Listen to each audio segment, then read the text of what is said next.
Hello, everybody. Hello and welcome. Hi, it is I, Trooper SJP, and this is our Foxhole Fridays, and we are doing some RPGs. I want to thank you for being patient as I got tech set up after some time away and in a system that I have not used in a bit. Also, I hope you will be a bit forgiving if the tech is a little bit weird today, because, or if the blue light goes out behind me. I need to get a new light. It's shorting. So just, if it gets weird behind me, you'll see it and I won't, and you just let me know, because, or don't, but I won't know it, but you'll have to let me know. Hello, everyone, and welcome. It is lovely to see each and every one of you, and we are here to play Crash Jones, which is a solo RPG I like to do. This is the third serial. This one will be called And the Asteroid Dungeon of Peril. Although I should probably use my megaphone for that. So this is a system that uses Ironsworn Starforged. Riss is asking, am I not dying of heat? Doesn't matter. As we said in the army, it's all a matter of mind over matter. If you don't mind, it don't matter. Hello, phone. What are you doing? All of my tech is so weird. That's all I have to say about all of that. All of my tech is just being very odd today. Trooper, you didn't have to turn... Trooper, you don't have to turn off the blue light. I might actually have to turn on the blue light. It's might be a thing. First, you know what? I'm gonna tell you, today's gonna be might be a very weird tech day. I just want you to know it. We'll just hang out together, be ready for perhaps strange techness, because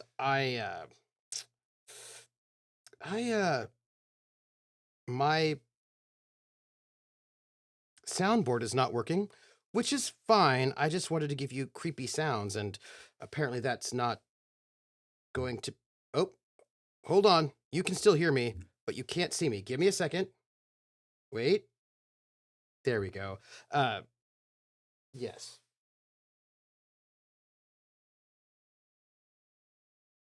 I'm back. Hi, everybody. How are you? I hope that you are all well, as I am, and I'm excited to be here with you all. And, well, let's talk about it before we kick off what we're doing. Everyone, thank you. So, I might be eaten by a grue. Here are the things to think about. Hi. This is Foxhole Fridays. Every Friday on the Foxhole, we play an RPG, and sometimes it's a big group, sometimes it's me and somebody else. And today we are kicking off a brand new serial, Crash Jones and the Asteroid Dungeon of Peril. Thank you for being here. You being here is what makes it all worthwhile. Otherwise, I seem like, I don't know, a wild person just talking to myself. But I like to do this knowing that you're there to, share this moment with me. Thank you for the hype sub. So if you want to support the show, I like to do these 1 and 2 people things in the hiatus between the big seasons of the shows. That allows me to sort of save up your support so I can pay for the casts. And if you want to support, the best thing you can do is be here live, and also watching live on Memorex at the YouTube. And if you're at the YouTube, give likes, subscribes, comments, all that good stuff to do the things. I have not partnered on YouTube, but if I get enough subscriptions, I will one day be, although I am quite far away from that. So you can also retweet or reskeet that I'm live, maybe get your friends to come over and watch us and hang out with us as well. And you can then also give tips and bits. If you do, then I will read out your messages. You can be one of our Patreons, which you can find at Patreon at Academic Foxhole. All of the Patreon money goes to pay for the players first, and then anybody that I commission next, and then me last. And also you can go to our Fourth Wall store. We have a merch store on Fourth Wall, which has super awesome Crash Jones stuff. It's got a Crash Jones tank top. There's the Crash Jones poster that was made by Josh Meehan, who did the art for Ironsworn Starforged. Made a poster for us, and also a great, I don't have my mug with me, it's in the kitchen, a great mug of Crash Jones. So like basically there's some really cool Crash Jones merch if you want some Crash Jones merch. So let's start. We're not going to be officially starting just yet. We're going to do our chatting with each other situation. What is this? This is Ironsworn Starforged. These are cards. Very cool. Very cool game.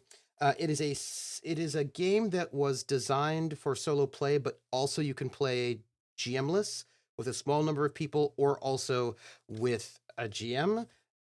Any of those things are fine, but it really is made. I mean, you can do anything with it, but it's super especially built for playing solo, and it is. Sean Tompkins calls it a Powered by the Apocalypse game. I don't think it feels like one, but I understand why he says so. He's the designer after all. It has moves, right? It's got its whole thing. Why is Crash's health? Well, we have to restart the moment. We get to. This is from the last time when he wasn't doing so well. But we had our great. So it's a really, really fun game.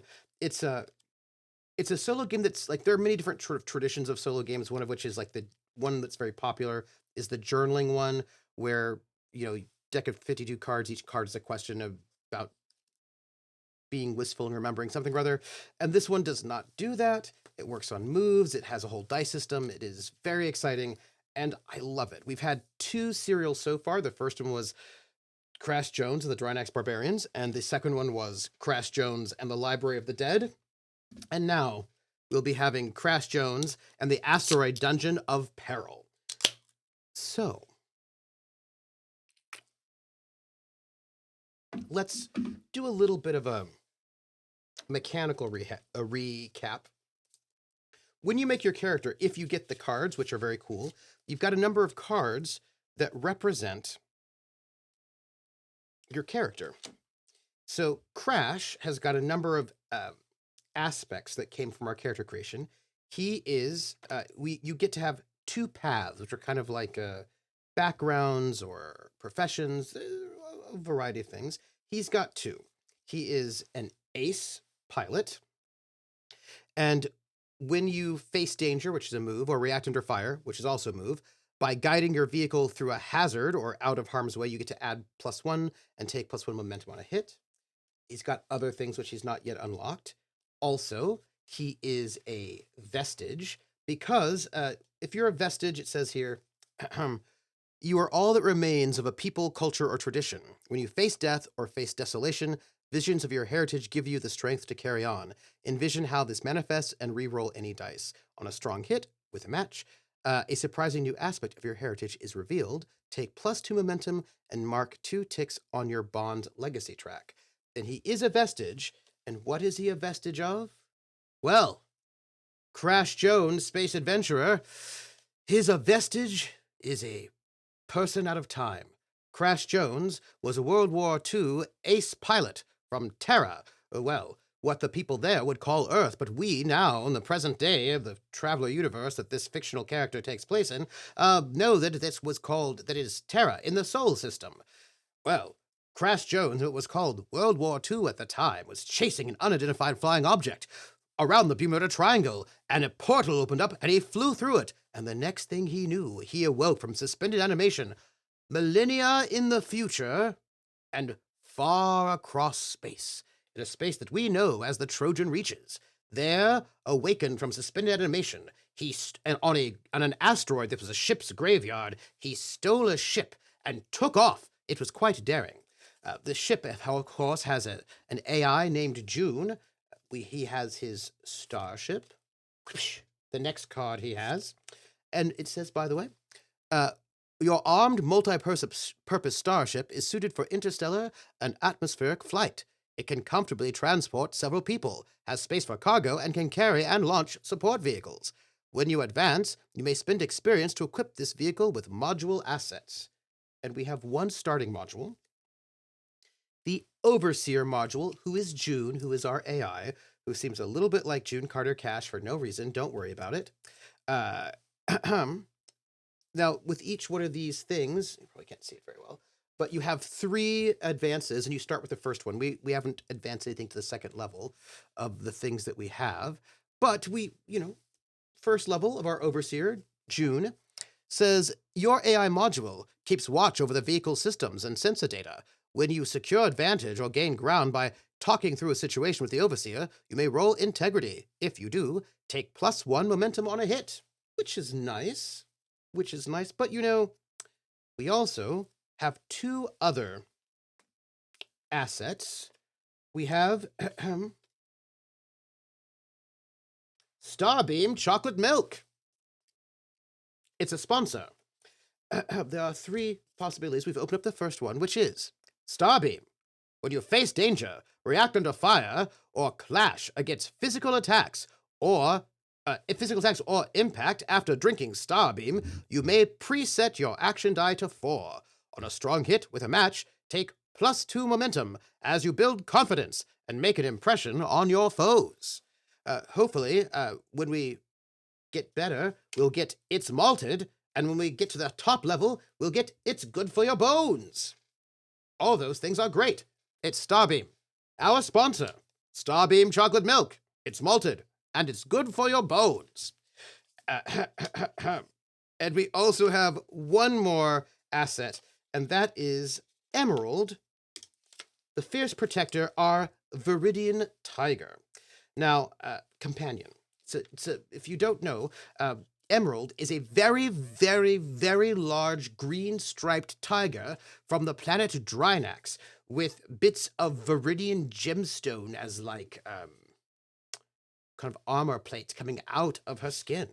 Now we have this one, but I just found there's a brand new version. There's a brand new expansion for Starforged that's out called Sundered Isles. It's all about being a pirate, which is great. And they did happen to have a jungle cat, which is what we will be using.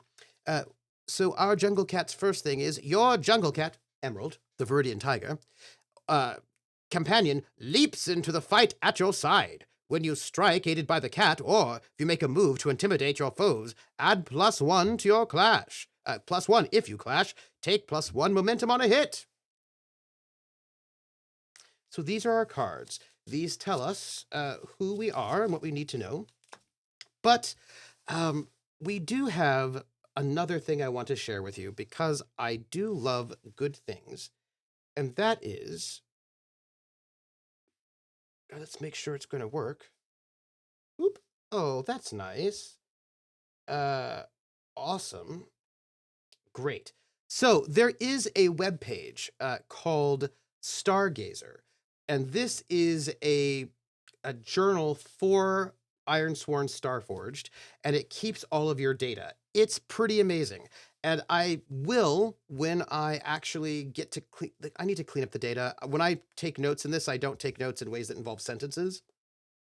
But you can save it as a JSON file, and I'm going to actually clean up the data in here. Probably not this week, because I've got probably the week after, because I've got 2 more premieres coming.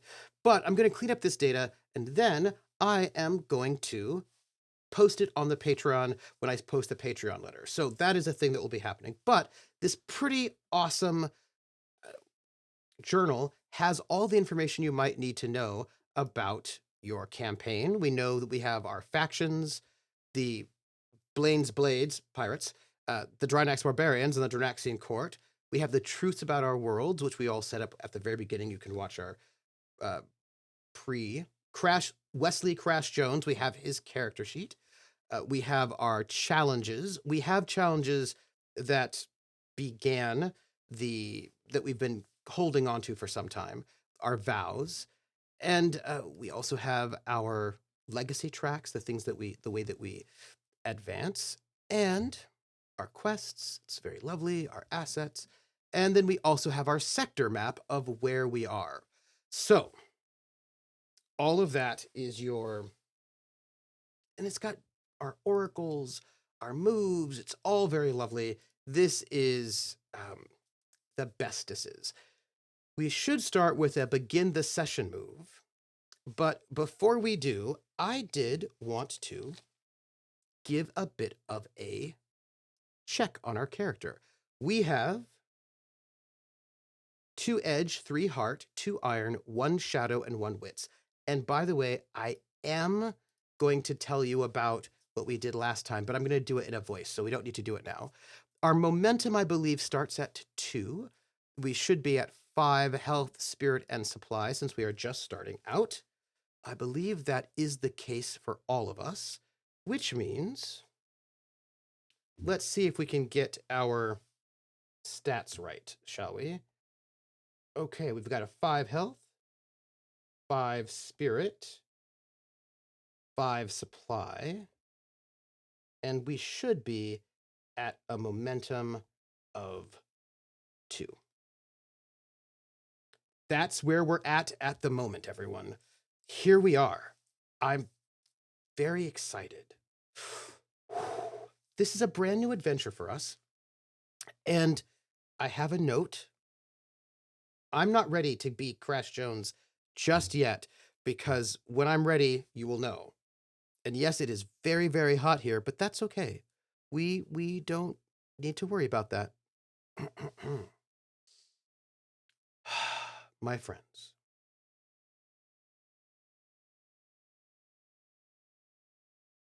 We need to talk. It's true, we do.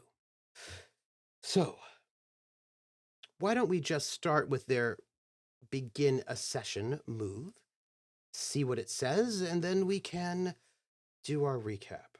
And then I'll put on my helmet. Oh, yeah. So, when you begin a session, significant session or a chapter of play, do all of the following. Identify or just flagged content. I don't have any flags that I need to remind myself because I know who I am. Review or recap what happened last session, which we're going to do. Set the scene by envisioning your character's current situation and intent. In addition, you may spotlight a new danger, opportunity, or insight. This can include a scene hidden from your character's perspective. If you do, envision a brief vignette you may roll or choose on the table below for inspiration. Then all players take +1 momentum as you return to play from the viewpoint of your characters. We will certainly do all of that. But I thought we should review some of the things on our plate so that mechanically, so we know where we're at. We have a number of challenges. So this game works by dealing with challenges and clocks. And we have a clock we have to deal with at the very beginning. We'll deal with that later. But greetings, Vancouver by night. So from the oldest to the first, I'm going to give you like our you and I recap before I do old-timey announcer recap. So Crash Jones. We first began that Crash Jones, our hero from Earth from the 1940s, Terra. In this world, you must have an iron artifact that you swear on. And in our world, the great heroes have a sword, an iron forged sword. And our good hero, Crash Jones, went to Drynax because he heard that there was some kind of old Earth artifact that he could use to create this sword. And his big epic quest, he has a big epic quest, which is the big campaign long one, which is to find the true and noble lost Sindalian heir who can wield the Viridian blade and help that person lead a new empire that will bring peace to the Reaches by defeating the Aslan Hierate, the Zodane Council, and the other nefarious villains. So, we know that the heir, the heart of the Trojan Reaches, is Amelia Earhart, the lost pilot from old Earth. He knows what she looks like, and he's looking for Amelia Earhart, the heir who is going to lead us all, who will lead every one of us, who will be our savior. So he's looking for her, and he wants to become a knight in her service to help bring peace to the Reaches and defeat all villains. We know who Amelia Earhart is. Nobody else knows, but it's fine. And that epic quest we have not yet completed. It'll take ages. Now, while he was on Drynax, he got tricked into having a duel with the Dread Liege Dalton Danvers, the leader of the Drynaxian barbarians, who is probably secretly a noble who was hidden on that planet for reasons. And in the process of this whole thing, they had a duel, it was very dramatic, and Dalton Danvers and Crash Jones had to go on the run from the bad guys. Well, they did that, but Dalton Danvers was ousted by a terrible villain, Blood Rider Kai, and has lost his princedom. So, our good friend Crash will aid Dread Liege Dalton in reclaiming leadership of the Drynax Barbarians and deposing Blood Raptor Kai. That is a quest, it's a vow that he has taken that is just not yet on the table. It's not been around for a while, but it will get there, I imagine. But also, in the process of all of this, Dread Liege Dalton Danvers, his good chum, was kidnapped by the evil Baron Severinus Winter, who's an evil Zodani villain. Terrible villain who's kidnapped him, and now our good dear friend, our good hero, Crash Jones, has got to rescue Dalton Danvers. But by the way, that is what this serial is going to be about, trying to rescue Dalton Danvers. So that's one of his quests. It's a formidable quest that he's on the mission for, and he's got 2 completed boxes for this quest. He does need to get more of them because the more. Look, at any time you can say, I'm going to go and roll against that, but if you only have 2, it's not going to be good. Do you see what I'm saying to you? It's going to be bad. That's all I'm saying. He also has a very side mission to bring some Viridian to Merrick Velez, who is sort of like a scoundrel that they met along the way, one of his sort of a scoundrel that he's met. He also, after his last mission, when he and his not at all sketchy, but maybe sketchy archaeologist friend went to go and find the Library of the Dead, where they could find all the information they might need to know. And what they found out was that the Library of the Dead uses people as their books. They just kidnap people and keep them on ice for their knowledge, and like it's experiments and terrible villainy. But they escaped the Library of the Dead, but they were not able to free all of the people who've been trapped there. And so that is one of their extreme goals, is to find some way to free all of the people trapped in the Library of the Dead. Villain sounds close enough to villain that I may have this brief Y reaction every time Trooper says evil villain. Terrible villainy. So Millie Belloq, who's the sketchy archaeologist, who's one of his allies, and their new chum, the Dr. Zukov, they have to find a way to reverse the cure of the library so the books can be freed. So this is like one of their, like an important sub quest. They can't free the people in the library unless they can find a cure. So these are, as you play, more and more of these vows stack up, and he doesn't have a lot of progress on most of them, I have to say. And then the very last one is that he found out while he was there in the Library of the Dead, because he got access to the files, because it turns out, I don't know if you knew this, but he has a twin brother, Bart Jones. And Bart Jones is here in the present day, here being in the future in the Trojan Reaches, being a millennial old warlord, being quite evil, working with the Library of the Dead to kidnap people and do villainy. It's terrible. And so Crash Jones has sworn a vow to bring Bart Jones to justice. We have a clue where he might be, but not how to get there. So those are all of the current vows that are outstanding. So that is where we find ourselves as I suppose, because some of you have never been here before, and some of you may have, but it has been a bit of a time. So I should also say we are in the Trojan Reaches, right there near Drynax and all of that. It's lovely. We have some allies. They're not there. Where are they? In the campaign. They're not there. They are in the sector, probably, actually. Yes. No. Yes. Assets, legacy tracks, impacts, moves, all of my moves, backstory and truths, oracles, which are great. I feel like they're in I feel like they are somewhere exciting. Um, I feel like they're in the sector, you know? So we have various people. Where is our Emil Zukov, who's a person? Ah, here we go. So each person can become someone who's important to you or can become like a connection or a friend. So on Drynax, we've got the Floating Palace. That's very nice. We've got Brianna Gray, who is the Spy Master, not a connection. Then Rikai, who is uh, the Blood Raptor, the Barbarians. Terrible, terrible person. Bad guy. We don't like them. Dalton Danvers, who is both a connection and a bond, which is very serious. But currently, he's captured by Baron Severinus Winter, and we need to rescue him. But we have, if you notice, we've completed his track to make him a bond, which is great, but hi, Artie, we cannot help him right now because he is, I'm sorry, because they are kidnapped. Yeah, bad times, bad times.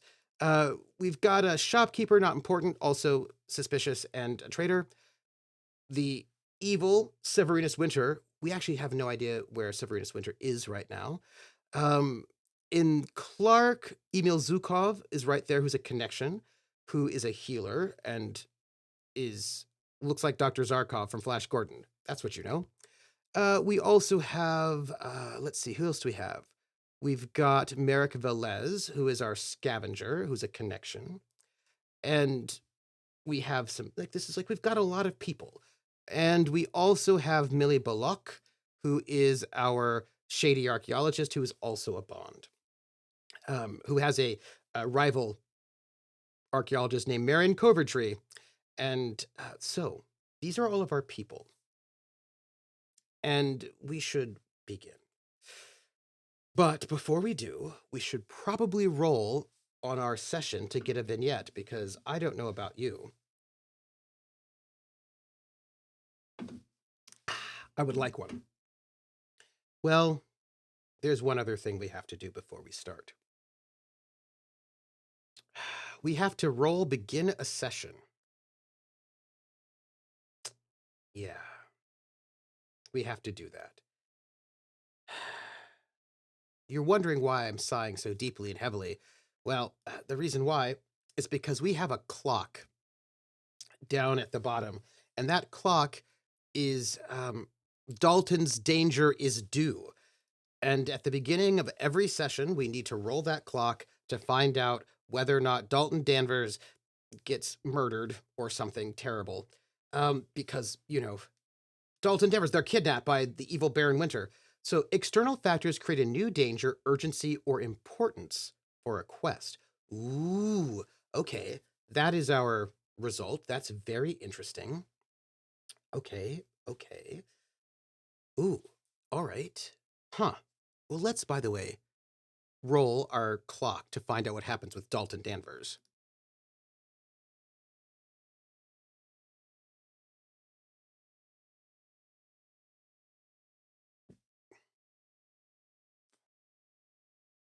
Well, golly gee. Stuff's in the way and I can't see it very well. We'll just deal with it, I guess. Somehow.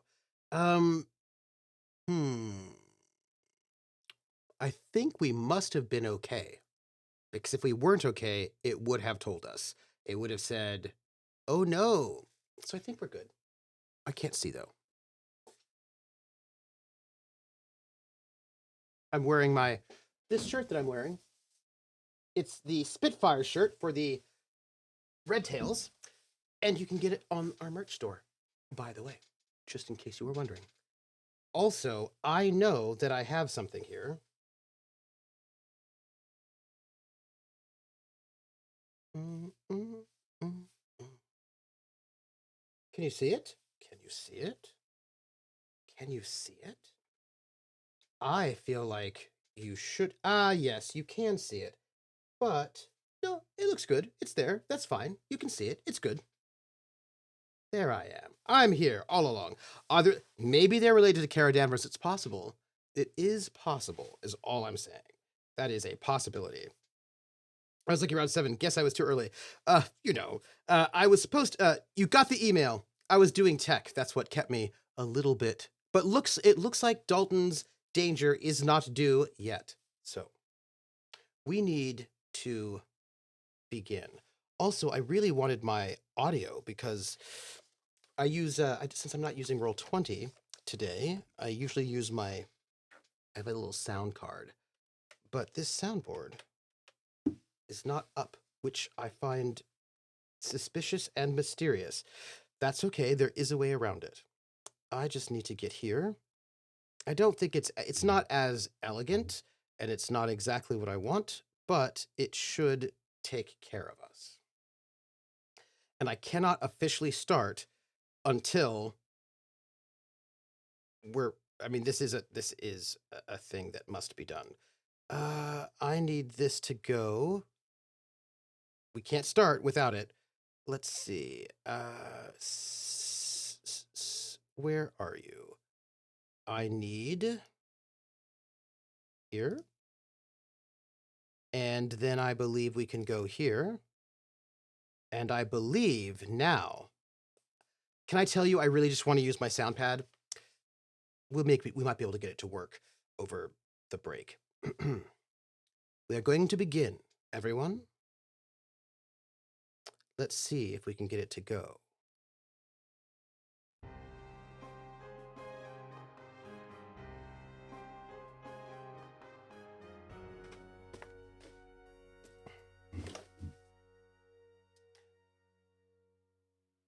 Ladies and gentlemen, welcome to the newest thrilling adventure of Crash Jones, Space Adventurer. This adventure is brought to you by GDCO Entertainment with our very special sponsor, Starbeam Chocolate Milk. It's malted and it's good for your bones. All of the best heroes go and drink Starbeam, and you should too. Today's serial is the first part of the new GDCO adventure, Crash Jones and the Asteroid Dungeon of Peril.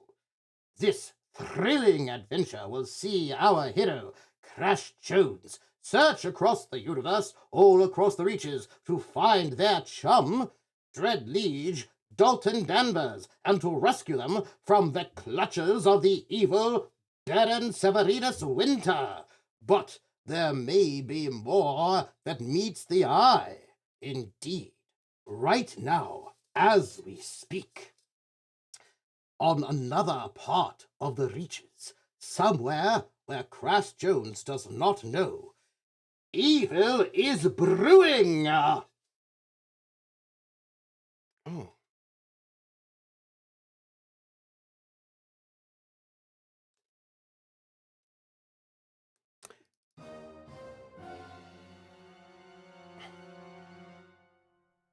That's right, evil is brewing. But what sort of evil is brewing on the other side of the universe? There, somewhere, out in the deep depths of space, there is an asteroid. An asteroid hard to find, out of the way. And this asteroid, I will tell you, dear viewers, is no mere asteroid. No, nay, this is the dreaded Asteroid Dungeon of Peril.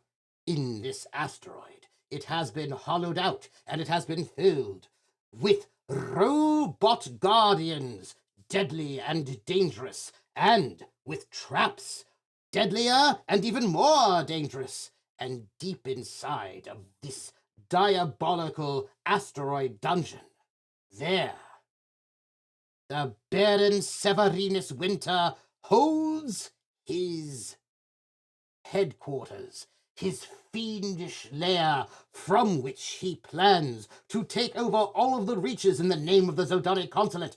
Did you know the Zodoni are evil villains who will use their mind control psionic powers to take over your mind and your brain, leaving you only a husk? And they are right now, as we speak, massing upon our borders. The Third Imperium wants you to know that they are all that stands in the way between you and the Zodoni threat. But luckily, Here in our world, we have Crash Jones, who will stomp that threat, I'm certain. However, right now, we can see Dread Liege, Dalton Danvers, strapped, yes, that is true, strapped to a long, sort of metallic bed on top of a conveyor belt.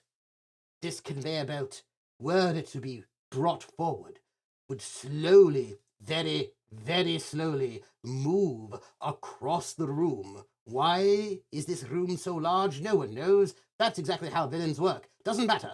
But slowly he is tied to this bed, this metallic bed on top of this conveyor belt. And at the end of the conveyor belt, there is a string of lasers. Yes, indeed, lasers. I'm telling you now, you should be very frightened because these lasers are cutting lasers. And there, in the moment, we see stalking behind Dread Liege Danvers, Baron Winter. And Baron Winter says, Dread Liege Dalton Danvers, you are a chum of Crash Jones, and I wish to know where I might find Crash Jones so that I might vanquish him. Dread Liege Dalton Danvers, spill all of your secrets. You shall tell me exactly where I might find Crash Jones and exactly how I might defeat him. On the bed of this strange death trap, Dread Liege Danvers says, No, I will never give up my chum, Crash Jones. I will never tell you. I shall never tell you where he is. You might kill me, you might torture me, but I shall not tell you anything about Crash Jones, even if you kill me. And with that, the evil Baron Winter laughs. I don't know if you notice, Dread Liege Dalton Danvers, but this is a death trap that I have strapped you into. This conveyor belt will move. All I need to do is to pull this lever, and then this death trap will slide slowly towards those laser beams. Indeed, we have laser beams in this evil lair. And when you get to this forest of laser beams, they will cut you to ribbons. To ribbons! And our Dread Liege Dalton Danvers says, I don't care if you cut me to ribbons. I don't care at all. I would never betray my chum, Crash Jones. Do what you will, evil Baron Winter, but I will tell you this. Evil will never succeed in a universe where friendship and heart and loyalty rule, and this is the universe of Crash Jones. You may kill me, but you will not kill heart, spirit, and courage. And sooner or later, Crash Jones will find you, and you will be vanquished. That I know. Ha ha ha ha! We shall see. But also, if Crash Jones comes to rescue you, he will be walking right into my trap!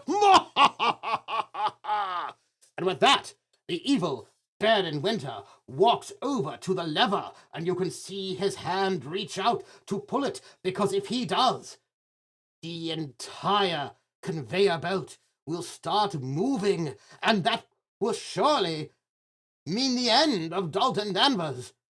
Can Crash Jones come, find him, and rescue him before it's too late? We don't know. And slowly, the villain's hand reaches out towards the lever. Closer, closer, closer. Will he pull the lever? Well, you'll have to find out that after a word from our sponsors, shan't we? Hello, these are the sponsors. We are Starbeam Chocolate Milk, and we want to hope that you enjoy this cereal, Crash Jones Space Adventurer, and the Asteroid Dungeon of Peril. Please do drink Starbeam Chocolate Milk. It's malted, and it's good for your bones. Back to you, Announcer Jim. That's right, I'm Announcer Jim. That's what my name is, I'm Announcer Jim. And so, as we return to Crash Jones, this first episode of Crash Jones and the Asteroid Dungeon of Peril, we do not return, no, to the evil Bear and Winter. All of those of you at home, if you wish to boo and hiss, you may certainly do so, because he's so Donny and quite terrible. That said, we do not return back to that. We return instead to our hero, Crash Jones.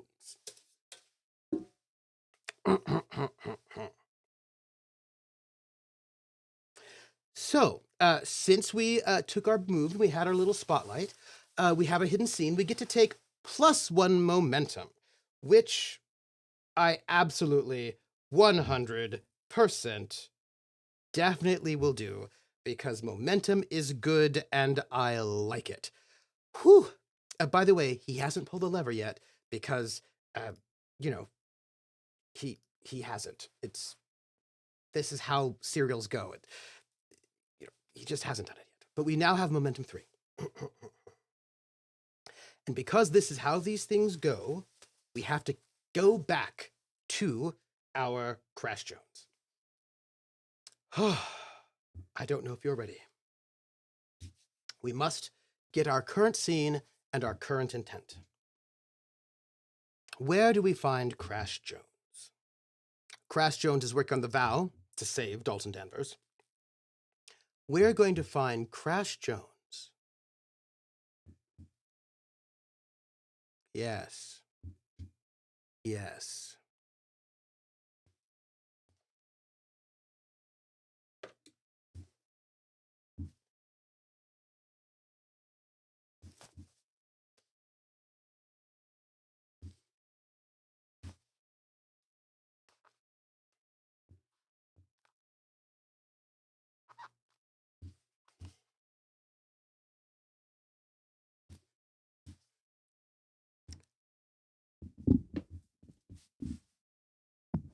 Yes, Rissa, it is hot.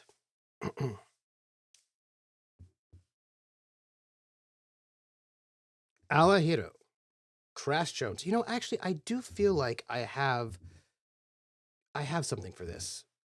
Give me a moment. Before we just get into it, because I know exactly where we should be, I have the idea where we start off. I know it. But I need the Roll20.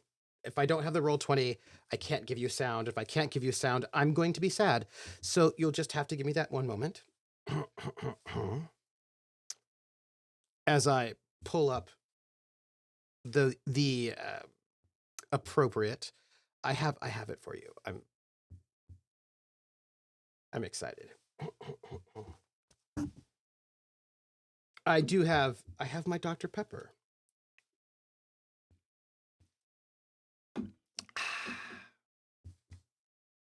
So let's paint the picture. But I want my music. Because if I don't have my music, I will be sad. And let's send this right over here. And let's grab... Where is it? I think I want this.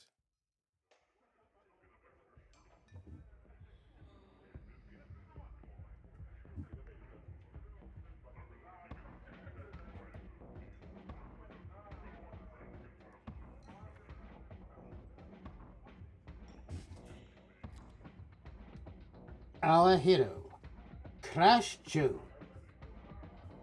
We don't start with Crash. There, in a dim and dingy hive of scum and villainy, on a small lingering planet, out in the reaches, is a bar called Club 57. This bar is a bar where all of the worst congregate. Smugglers, Aslan, ne'er-do-wells, people who do not pay their taxes. Yes, all of these questionable people hang out, playing gambling games and drinking alcoholic beverages, and not being well shaven as well. being quite rude, as a matter of fact. They put their feet on the tables. This is a place where people would shoot you down so soon as they would say good morning. Probably sooner. They'd probably shoot you before they say good morning because it's that sort of a place. It's a dangerous place, a dark and shady space, a place full of smoke, a place full of music that is questionable, as a matter of fact. It's bad music. It's so dirty music. In this place, our hero, Crash Jones, enters. Square-jawed, heroic, his uniform spotless, the red leather pants he wears shiny, fresh, well-pressed, the shirt he wears from the strange old Terran military faded from millennia ago, still clean, his military jacket pressed, his pilot's scarf also pressed, given to him by his old gal pal from back in the day. Yes, our good chum, Crash Jones, with his newly forged iron-forged sword, with his ray gun, and with his Viridian tiger by his side, walks in through the swinging doors of the Club 57, a place of danger, a place of gambling, a place where people might know secrets. So, you know what I think? It is definitely Zodani Jazz. I think we need to create a place. Why don't we? Let's get to our map, shall we? Why don't we do that? Because I think that'll give us some excitement. We here are in the Taiwaha section, and we need to find out where we're going to find our people. Let's see. These are all the places we have found, what do you call them? Paths to. Let's give ourselves, Paradox Station, that seems fun. Let's give ourselves a new planet, or, you know what? Let's be really fun, shall we? Oh, that's too much. Oh, we can't do it. It would be too much. It would be too much. What if it wouldn't be too much? Should we just be too much? Okay, we can do it. Everybody, we are going to do something too outrageous, something that we should not do in any way, but you know what? We can do whatever we want. Let's make a new sector. Let's make a brand new sector, and we'll call this sector the... I need to edit you.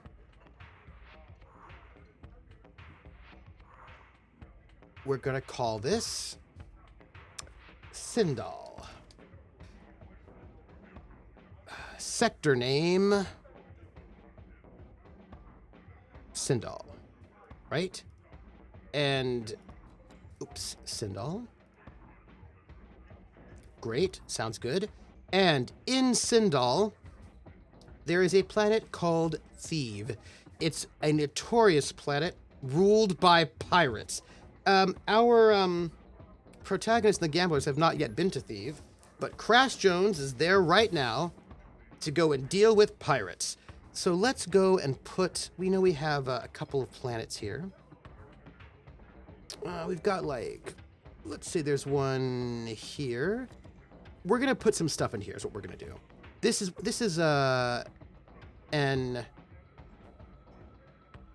expanse region, and it's kind of a mixed situation. We're gonna put some planets out here. Let's add, there is these are all locations. Let's just add empty. Let's see, we've got Cordillon, Albi. 1, 2, 3. These sectors are much smaller, so we can just come over here a little bit. And let's grab 1, 2, 3, 4. More like I want to go down. Oh, interesting. 1, 2, 3, and then let's have like it's more like 2. 2, and then now like another 3. This will be. Let's put you like kind of more central. More central. Center. Let's put Theev right here, shall we? Let's do that. Let's grab the planet Theev, and let's make it a location. And set to location to say the oracle generated for this cell. Great. This is a planet. And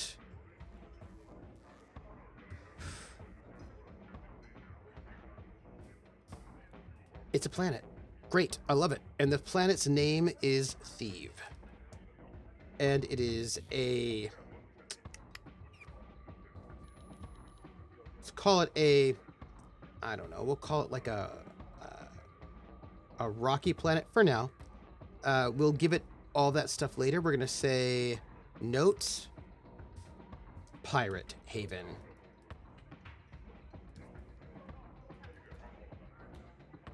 Yep. And we're going to call this Theev. And I feel like... whoop, there it is. There's Theev. Nice. We need to set ourselves here, though. Let's go there, because that's where we are. Well, at least it's better than a vampire haven, am I right? Am I right? Right? We have to watch out for our molecule. So there is Theev. We also need to create something is there on Theev. We've got this bar.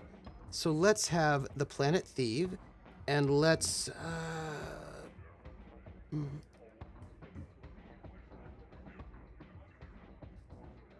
now, we're in the sector. That's great. We're in the region. We're in the sector name. I would like our sector to do its thing.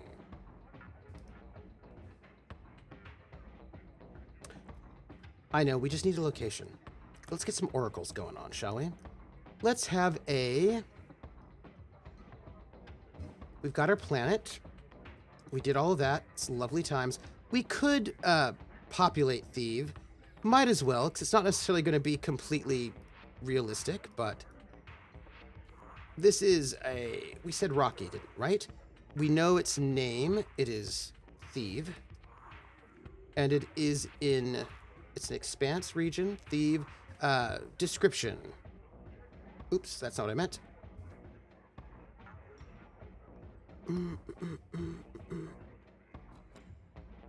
We could roll oracles here. But... it's fine. Settlements. I feel like we don't need to do this. Planetside Peril. Well, you know we should. Let's grab, oh,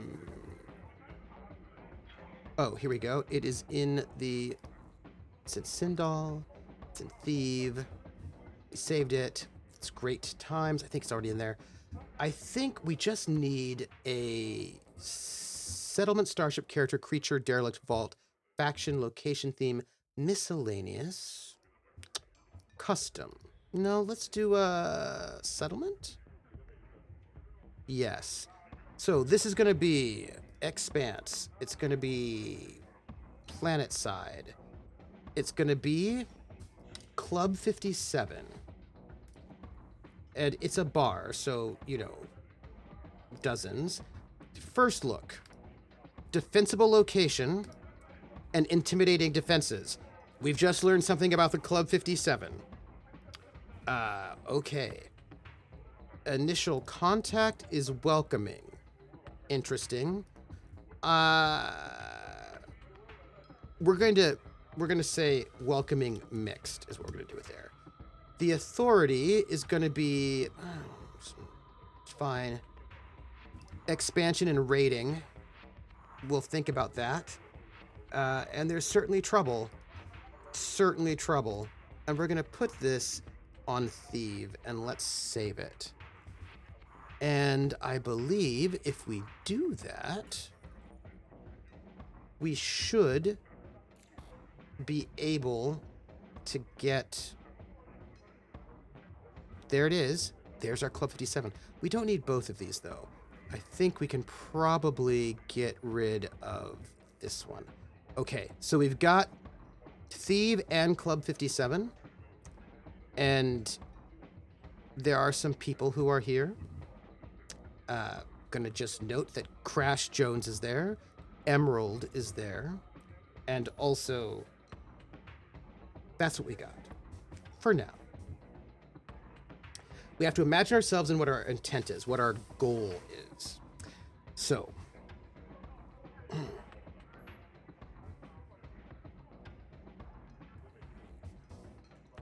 we've got our space.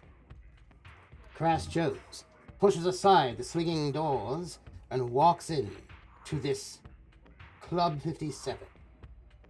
Outside of Club 57, there are two bouncers with automatic machine guns perched on the top of the bar. The bar itself is clad in bulletproof metal. The entire Club 57 is armored. And as you walk inside, there are more bouncers with weapons. And as Crash Jones walks in, a very, very large, heavy, dangerous-looking Aslan says, There are no weapons in Club 57. You'll have to check your sword and your pistol. Why?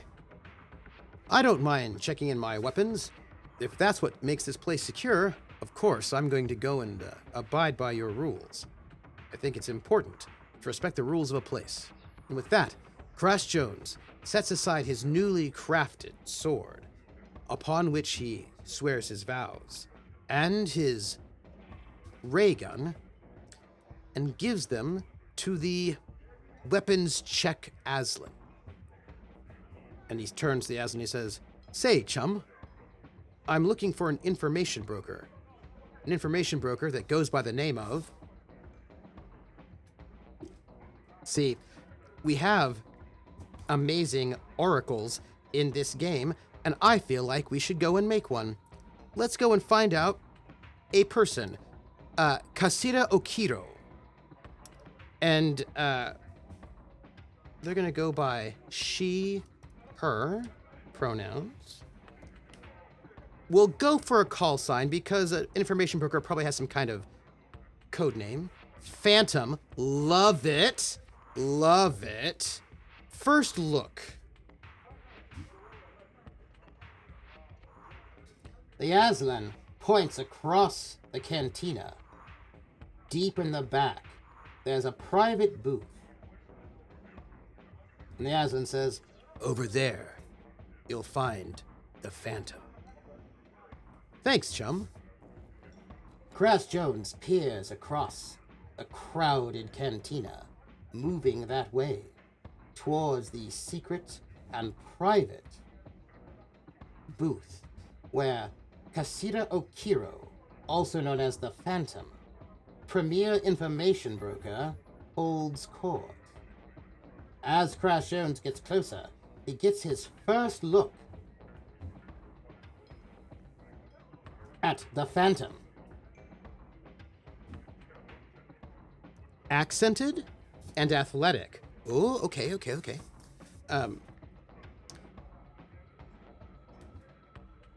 She should be, because I do not think we have any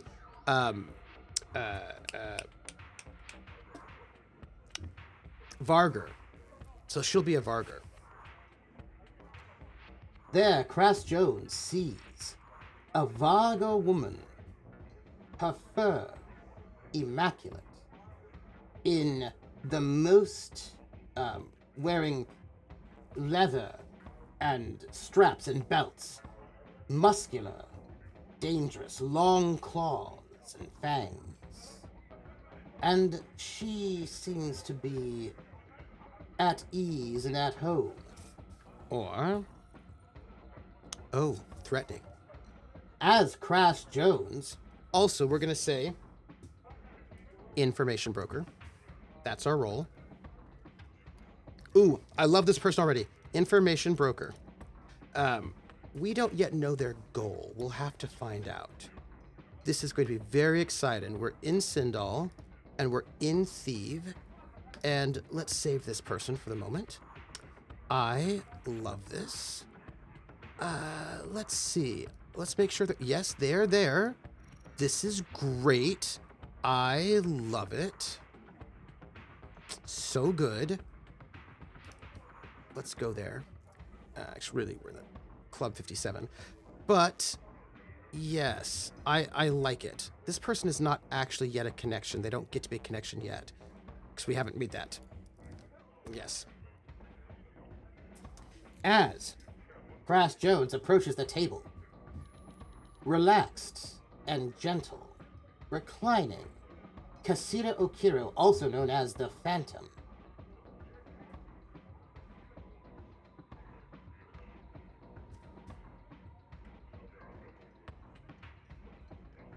Wait. Wait. Wait for it. Wait for it. The Phantom is speaking to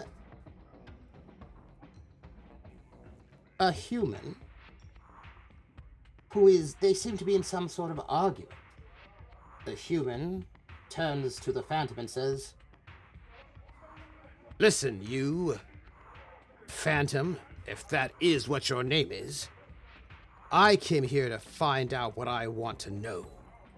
I'm looking for Viridian, and I've been told that you know where to find some, and you're gonna tell me, because I've got my friends here, and with that, the Phantom pulls out a ray gun and shoots the strange, threatening man dead, without even breaking a sweat. And then she says, that's right, please, take the trash out. And with that, two of her bodyguards grab this angry and belligerent human by the, now actually quite dead, picks him up, and takes his body out. That's true. The Phantom shot first. Our good dear Crash Jones seems taken aback. Pardon me, my name is Crash Jones. I see you've taken care of that situation. Did you need to kill him? Why, yes, I did. He was threatening me and in this place, on the planet of Theev. You cannot let anyone threaten you or, well, it will not end well for you. Plus, he was speaking too loudly. And that is not something I like. And, you are Crash Jones. Please, have a seat, Crash Jones. We might have, you've come to find me on Theev.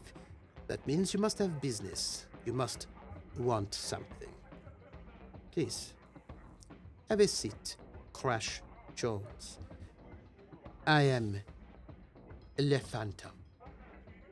You are now in my club. What would you have to drink?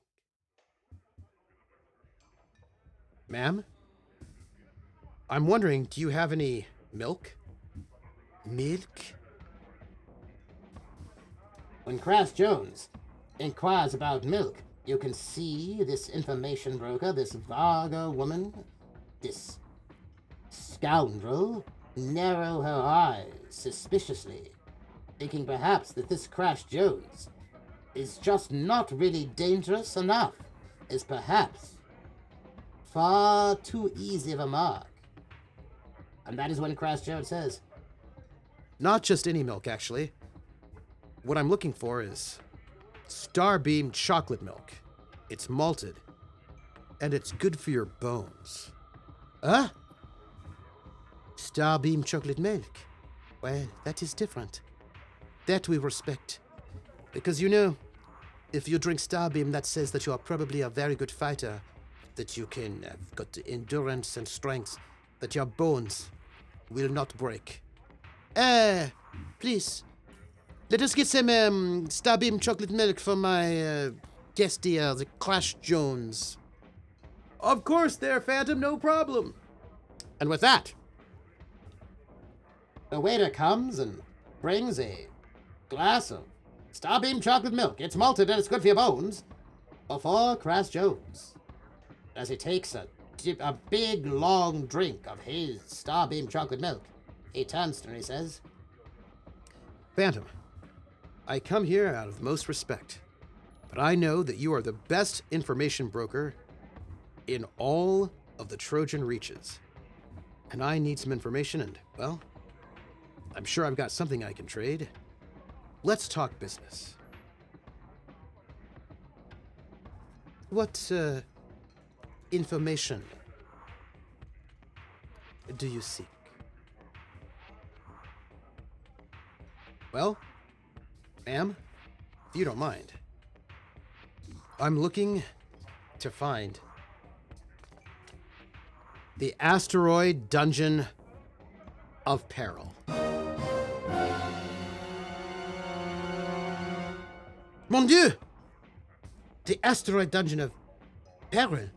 That is a big ask. I don't know if I could give you that information. That sort of information is something that people kill for. Or kill to keep hidden. Perhaps it is too much. Too much to ask. I believe we are now going to put ourselves in some sort of conflict. Frau Blucher!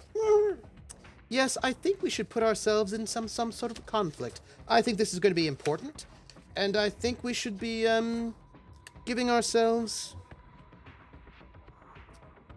something a little bit exciting before we go into a break, shall we? Let's do it. Let's check it out. We can go into what is known as, we don't need an oracle here. We need, oh, I'm so excited that we're here, by the way. This makes me very happy. By the way, everybody, it's so good to be here with you all. I'm glad. I'm glad we're here. Let's see. We can swear a vow. We've got a number of moves. Oh, I should tell you what they are in case you were interested. There are a number of moves that you could make, and they come in different sorts of moves. There are adventure moves like face danger, secure advantage, gather information, compel, aid your ally, check your gear, that's sort of normal.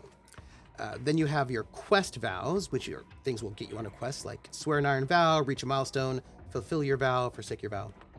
There are connection moves, make a connection, develop your relationship, test your relationship, forge a bond. I would like to make a connection with our sketchy information broker, but I think we're not there yet. We've got exploration moves, undertake an expedition, explore a waypoint, make a discovery, confront chaos, finish the expedition, set a course. And then we have combat, which is enter the fray, gain ground, react under fire, strike, clash, take a decisive action, face defeat, or battle. Then we have our suffer. This is when bad things happen to you. We have our recover moves, when we want to try to get into a better space. Threshold moves, which are bad. It's bad. Facing death, it's no good. But there are scene challenges, and I think this we will play as a scene challenge. That's I see you all over there. Being where I am, I'll say Crash Jones is in Olympic shape. I see you. Yes, let's do this as a scene challenge, shall we? So, this is going to be an extended or complex challenge, so I don't think getting this information from her is going to be just so easy as making a roll. I think that we need to, make it. Let's do this, shall we? So, if we're going to begin the scene, because here we are, when you face an extended or complex challenge, name your objective and choose a rank as appropriate to the situation. So, let's have some challenges then. Let's make a new challenge.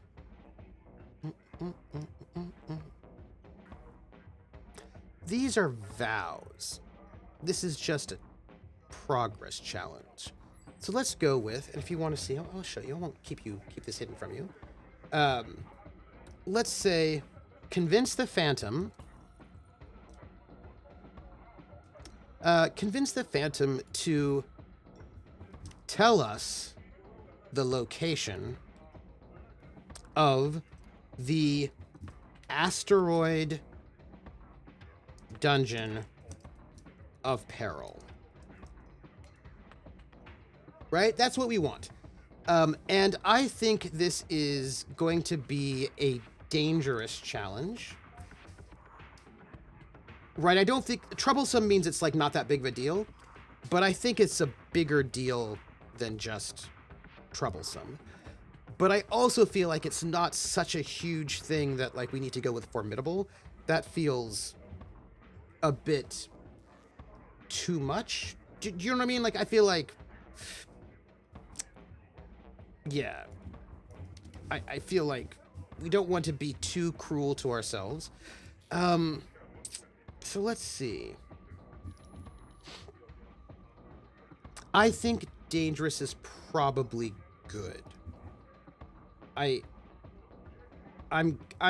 feel like we should maybe, yes. So,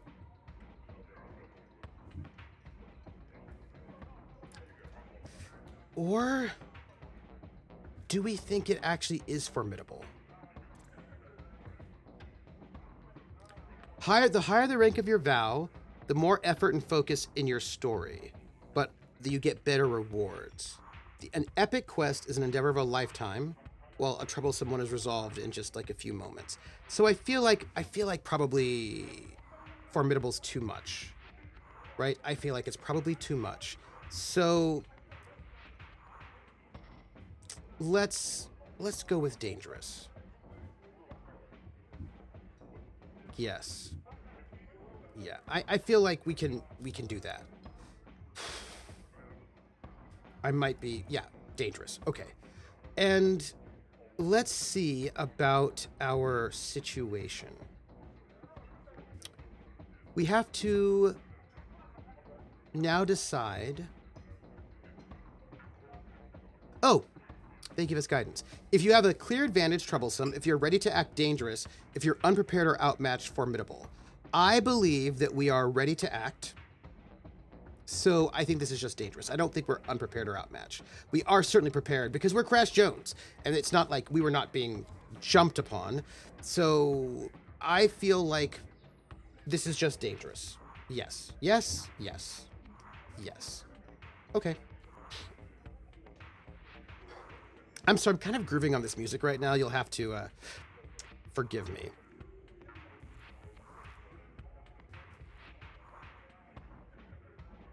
Sorry. I need to stop being distracted by vaguely strange techno music. So we've made it. And now activate a 4-segment tension clock and face danger or secure advantage to take an action. So let's get a clock, shall we? Let's get a 4-section clock, which is get the location of the dungeon. And that's our clock. And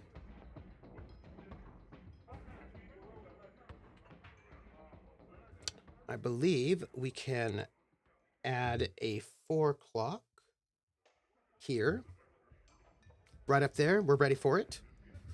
I think I can do this clock better, but I still got it going on. Okay. So she says, why should I help you? This is dangerous. People who do this often end up dead. Those who inquire about this. So we have a choice. We can either face danger or secure an advantage. And I will just let you know what those moves mean. When you attempt something risky, or to react to an imminent threat within a scene challenge, envision your action and roll. So this is if we are doing the risky thing. Or we could secure an advantage, which is to assess the situation, make preparations, attempt to gain leverage within a scene challenge. So in this scene, in this system, you can either do the most direct thing, which helps you actually get ticks on your boxes, which helps you fulfill the challenge, or you can secure an advantage, which gives you more momentum, which helps you make successful rolls. So let's assess the situation, shall we? Okay, if when you assess the situation, make preparations, or attempt to gain leverage within a scene challenge, envision your action and roll. If you act with speed, mobility, or agility, roll edge. Resolve, command, or sociability, roll heart. Strength, endurance, or aggression, iron. Deception, stealth, or trickery, shadow. Expertise, focus, or observation, wits.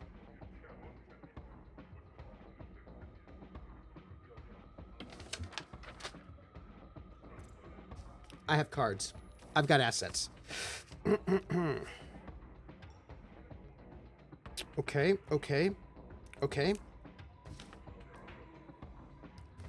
Crash Jones sees the deadly look in her eye and remembers the man she just shot dead for being disrespectful.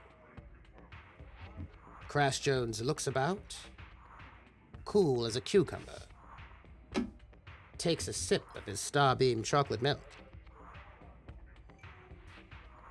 Ma'am, why should you help me? Well, you should help me. One, because I know it's the right thing. You know it, I know it. But also, because I know Millie Belloq. She sent me to talk to you. She said that you were the one who would help me if I dropped her name. And so, I'm dropping her name. Millie Belloq told me that I should tell you that you should give me a break and maybe help me out a little bit. This is going to be rolling with heart because I'm trying some sociability here. This will be our first roll of this session, everyone, which is going to be quite exciting. Sad for me, I can't actually see this very well. It's sadness in my life. I think, you know what I think? No, that's good though. It's fine. It's fine. It's fine. We're gonna do it. We're gonna do it. Let's roll. Do I have any assets before we roll? Because, you know, I have one momentum. My chocolate milk won't help me. I've got a jungle cat with me, which I think is pretty great, which helps for intimidation, but we're trying to go with friendliness first. The Overseer's not going to help me. The Vestige is not going to help me. The Ace is not going to help me. And the Starship is not going to help me. So this is just going to be what it is, I guess. Well, we're rolling heart. And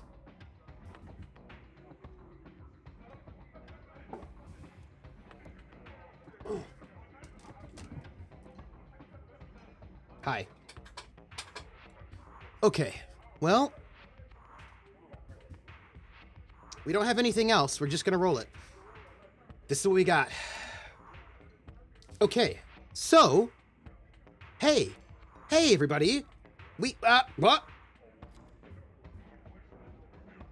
So this is how dice work in this system.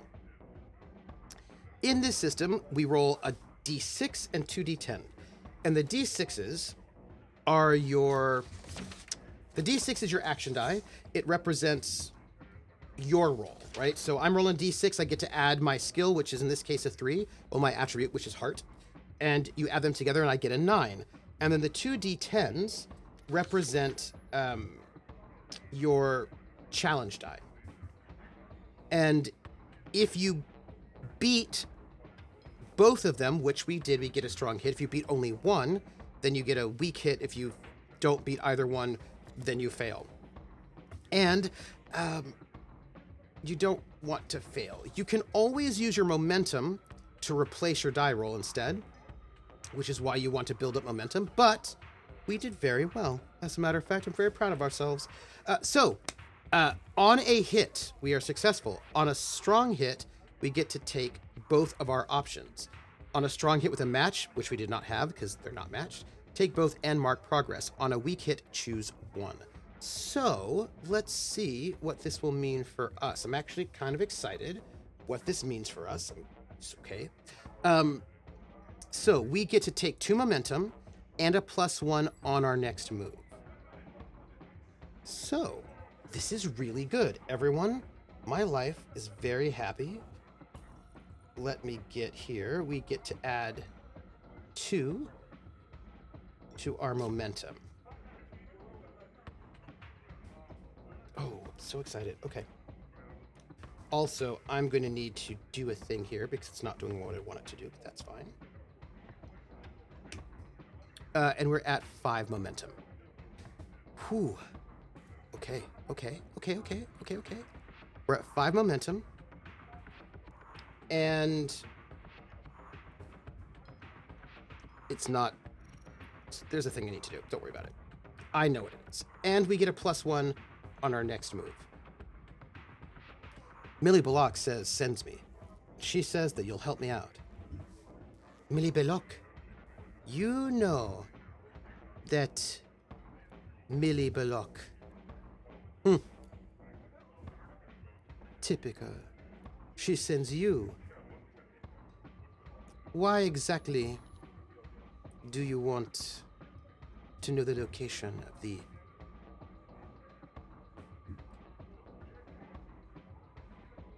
Asteroid Dungeon of Peril? When she says it with a hushed breath, not to be too loud. Someone really important to me has been kidnapped by, well, Baron Winter. And that guy, he's no good. Well, I've got to take him down and rescue my friend. I've got a chum there, held in that dungeon. Well, I've sworn a vow. An iron-sworn vow to free them. And I never forsake my vows. So, I've got to find out where it is, and you might be able to help me.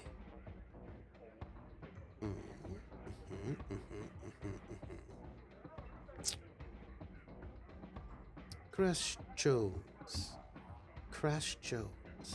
If you are trying to infiltrate the Asteroid Dungeon of Peril, that means that Baron Severinus Winter is your enemy, and he is a very dangerous enemy to have. He commands vast forces, dangerous forces. Many people on the planet of Theev owe him favors. Do you owe him a favor, Phantom? And, what if I did?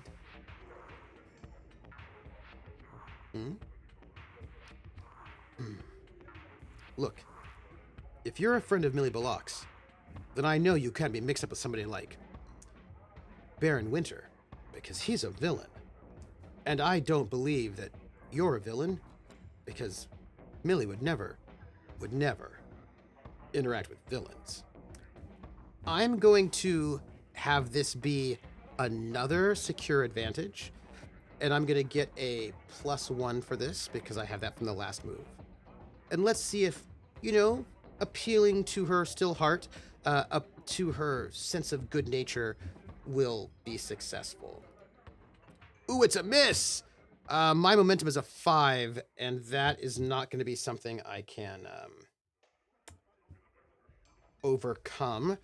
That's just a full-on miss is what that is. Okay. My momentum, by the way, is still 5. It's just not doing what I want it to do. Why not?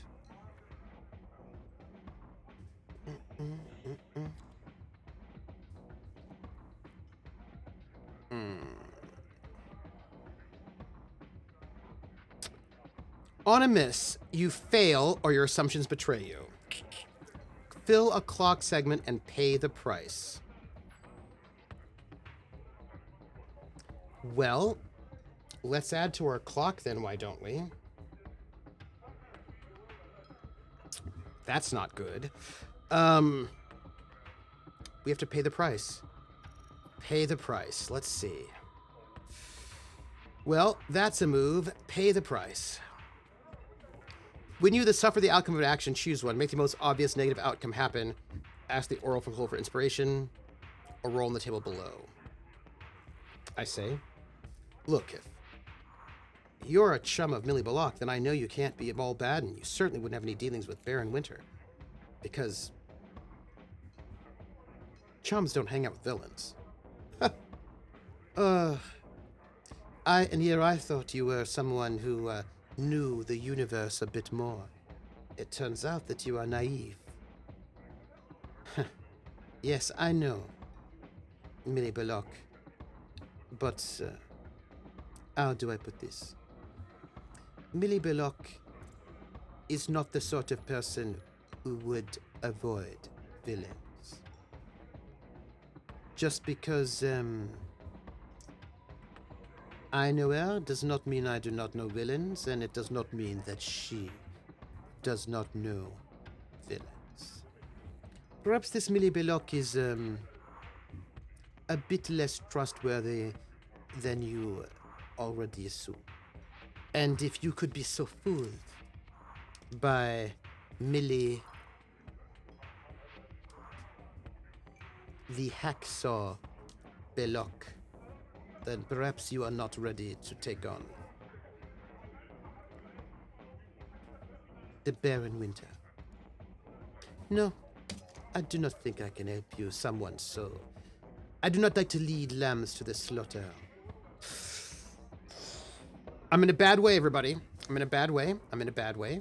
I have not made any progress on this challenge, and I'm in a bad way. Okay, Crash is right now a bit shocked by the things that he has heard her say. And I feel like this is not great. Not great. That was a hit.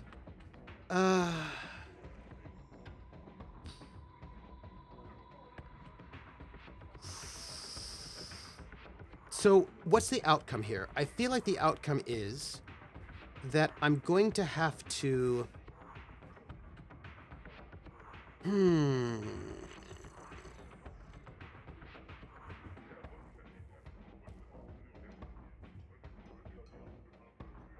So we have this... He's shaken our faith in Millie. Let's see. I'm gonna just make this roll and see what happens. We're just gonna roll and see what we come up with. A surprising development complicates your quest. I think that's good. I think that's fair. How do you know that Millie is not using you, Crash Jones? She uses many people. She used me in the past as well. She's not so trustworthy. I actually, look, there's a thing here that I remember. It's a companion thing, and it's a connection situation. It's test your relationship. When your relationship with a connection is tested through a conflict, betrayal, or circumstance, roll heart. If you share a bond, add 1. On a strong hit, develop your relationship. On a weak hit, develop your relationship, but also envision a man or complication as a fallout of this test. On a miss, you have no interest in maintaining this relationship, and then you have to choose one. Oh, no. But this is a bond already.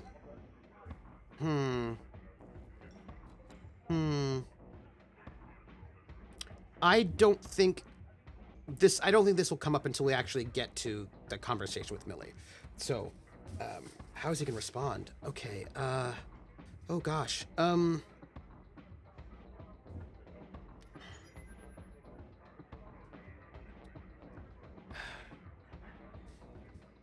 We have to face danger. We don't have enough momentum, but we have to move forward. Oh man.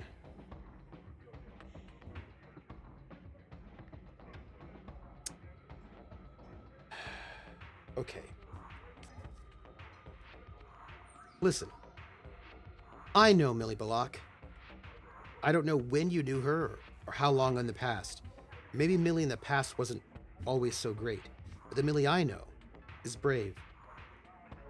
And she may not always be, well, I'm not going to say she's dishonest, but I will say maybe she holds things back, but she does that to protect the people that she cares about. She's not a bad person. At least not now. Maybe I've rubbed off on her, and maybe I can rub off on you as well. You have the chance to do the right thing. And if there's something I can do to help you, well, You name it. I'll do it. Because that's the kind of person Crash Jones is. Someone who helps the people that matter to him and makes them be the better versions of themselves. This is going to be... I am facing danger, and I'm facing danger with resolve and sociability. So this is going to be a heart one, and I do not have a bonus +1 at all, which is sad times. But, and I wish I had better momentum, but I don't, so let's roll it. Everyone? We rolled a 4, and that is a miss. We have a 9 and a 7, and there's no way we can... If we had higher momentum, we could burn that momentum and get to... We could beat that roll, but we missed, everybody. We missed. And in case you want to see it, in case you're interested, that's our miss right there. It's terrible. On a miss, you fail, or a momentary success is undermined by a dramatic turn of events. Fill a clock segment and pay the price. People, this is bad. This is bad. Ha, she says. I'm going to roll pay the price, by the way. You are separated from something or someone is the price for this one. Everybody, we're not rolling well. I thought I'd tell you. Ooh.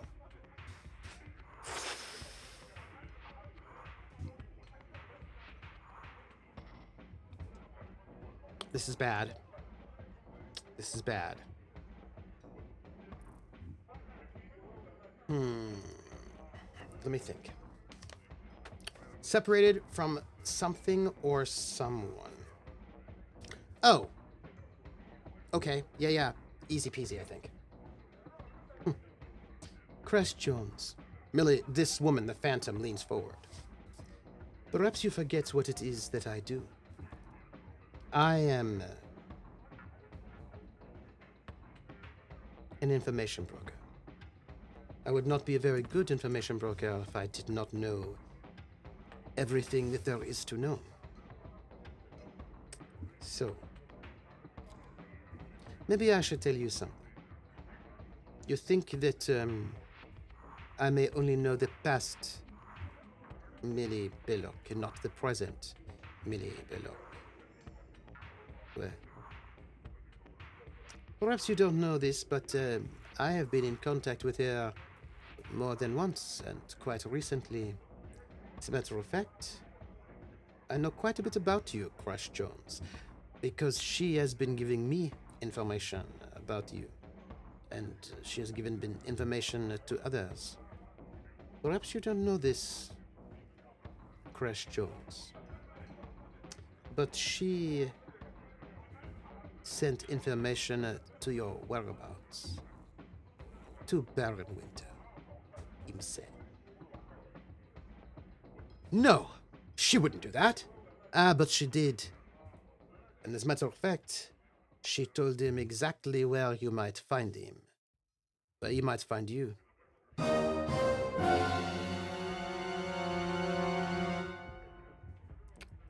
She has been telling him every move that you make. I'm sorry, but she has betrayed you.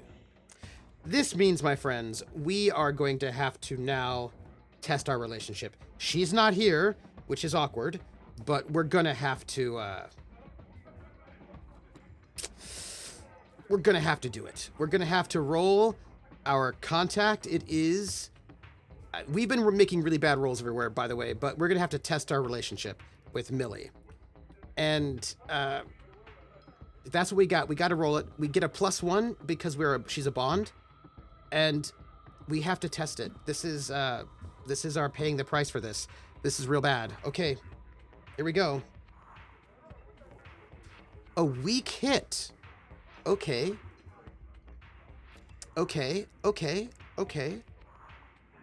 On a weak hit, develop your relationship, but also envision a demand or complication as a fallout of this test. Okay. Whew. Okay. This is not that. I mean, basically, this makes sense to me, right? This makes sense. This makes sense. Okay, this is not great. We forged a bond. Let's make sure we're not missing any rules. A bond represents a deeper, more meaningful relationship with a connection. Building a bond reinforces your commitment, bolsters the connection's aid, and provides experience through legacy rewards. When you've accrued enough progress, right, you can do the move. Then roll. It's great. Mutual connection. Okay. We forge this bond. When you forge a bond, you share this bond, mark progress on the legacy track. That's great.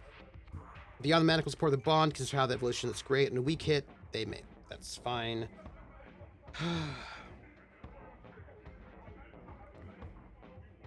I want to make sure we do this right. Test your relationship. When your relationship with a connection is tested through conflict, betrayal, or circumstance, you roll heart. And okay, we get to develop a relationship, but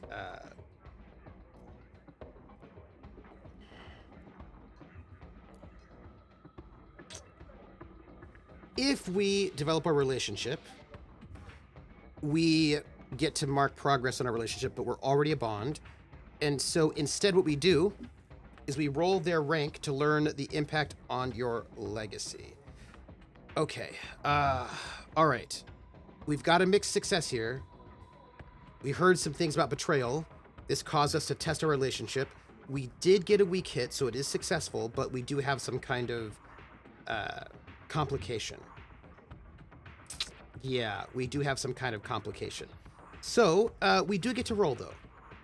We need to find Millie.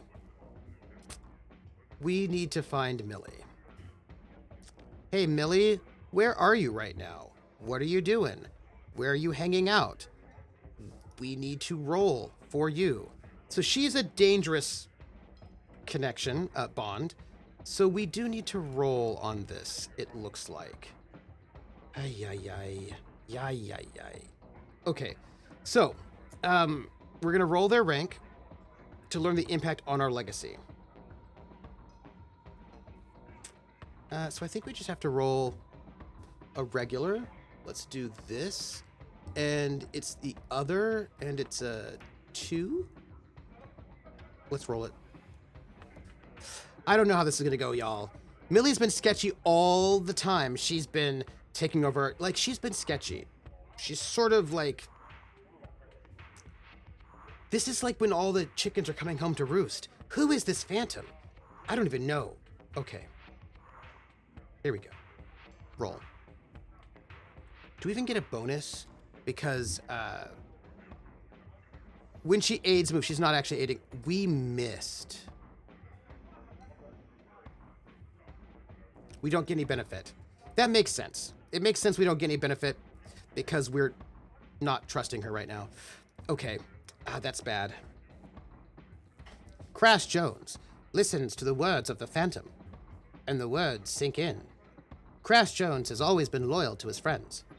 But right now, when the Phantom reveals that she knows the name of his ship, and that she knows where he's traveling, it's clear that Millie Belloq has indeed sent information about Crash Jones behind his back. Perhaps even so far as to Baron Winter. How do you think the Baron was able to find you before you reached the Library of the Dead? That was Millie. She sent that information out. I myself did not pass it to the Baron, but I know those who did. I know those who sent the messages to him. I'm sorry to tell you this, Crash, but your friend, Millie Belloq, is not so much a friend. And, it is too bad. All right, we're still in this conflict, everybody, and we've got 2... Okay, this is real bad.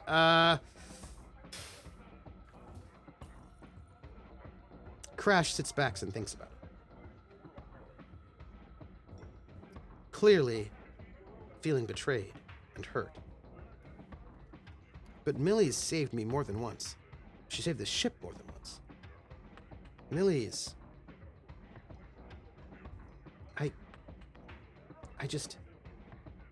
I don't know. Look, I know you think that I'm naive, but I'm not. I've fought in wars. I've seen the worst that people can see.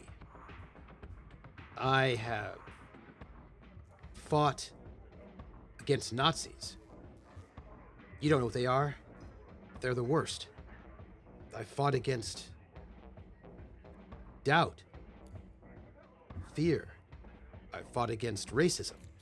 I fought against having no food, having no hope.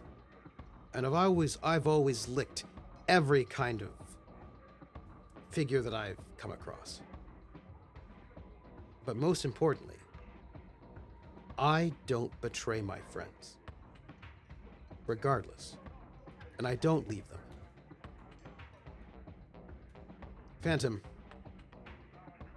maybe you're right about Millie. I'll have to talk to her to find out. But I don't think that should stop you from helping me. You see, she told me something about you. She told me that somebody you care about is out there in the Asteroid Dungeon of Peril. And whoever that is, if you help me, I'll save them too. This is me trying with heart, right, to convince her to help us out.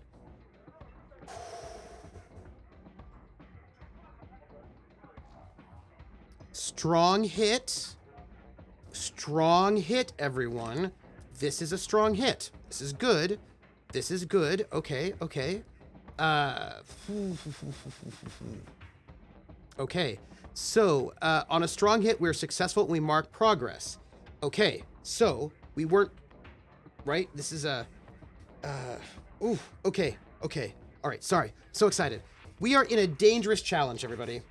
And when you do a dangerous challenge, you can see it.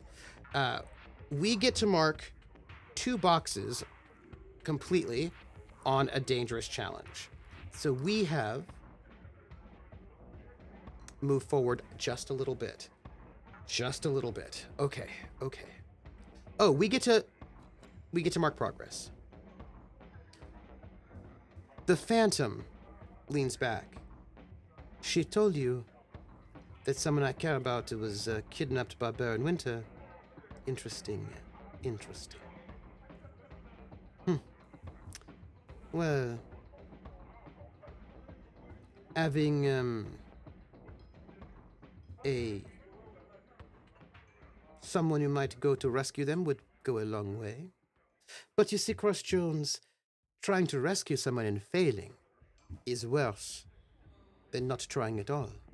Because with the Baron Winter, if you fail, the person I care about might die. And I do not wish to risk this on someone that is not proven as someone dangerous, as they say. Someone who might be able to take on the Baron Winter himself.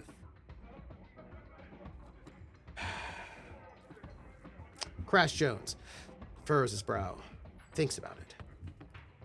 You don't think I can be dangerous? Well, here's the thing. I don't work alone. I'm never by myself. Oh, who is it that I'm supposed to be worried about now? Is there someone... Is it Millie who might be waiting for you to help you out? No, it's not. I'd like to introduce you to my friend, Emmy, or Emerald is what I actually call her. Emerald.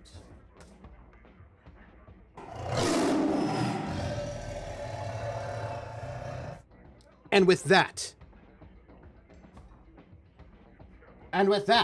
the great Viridian tiger rears up and roars a mighty roar. Its Viridian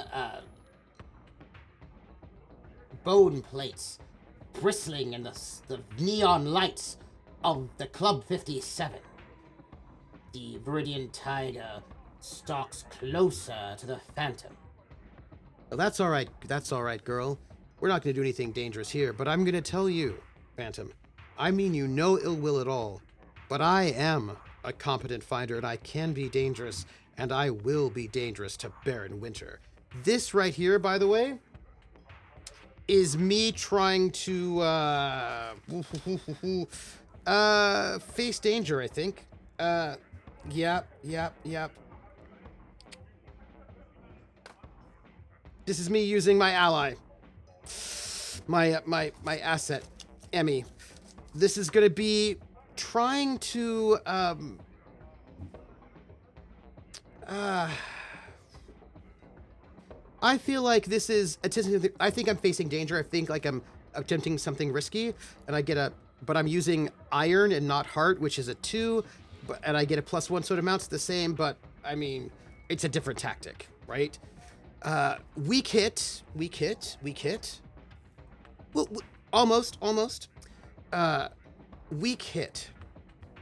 So on a weak hit, we are successfully marked progress, but we also encounter a complication or a setback, and we fill the clock.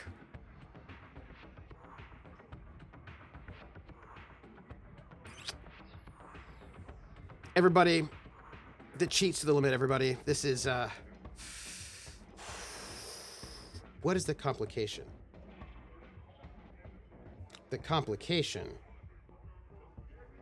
is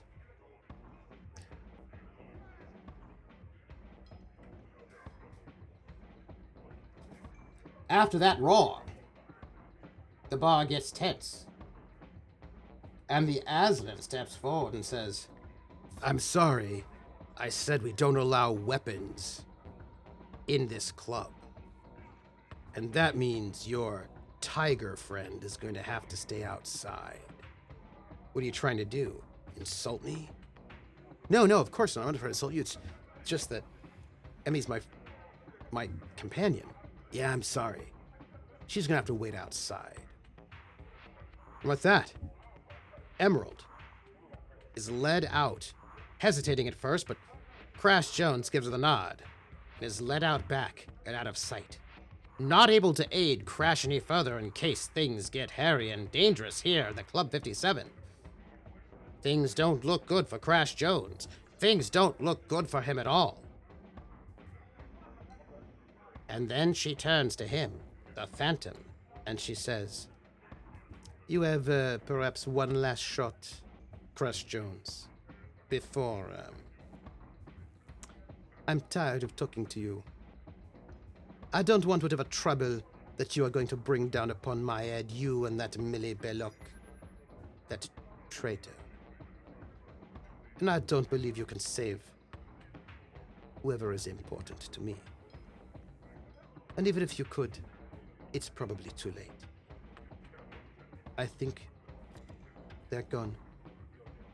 And there is no help, and there is no hope.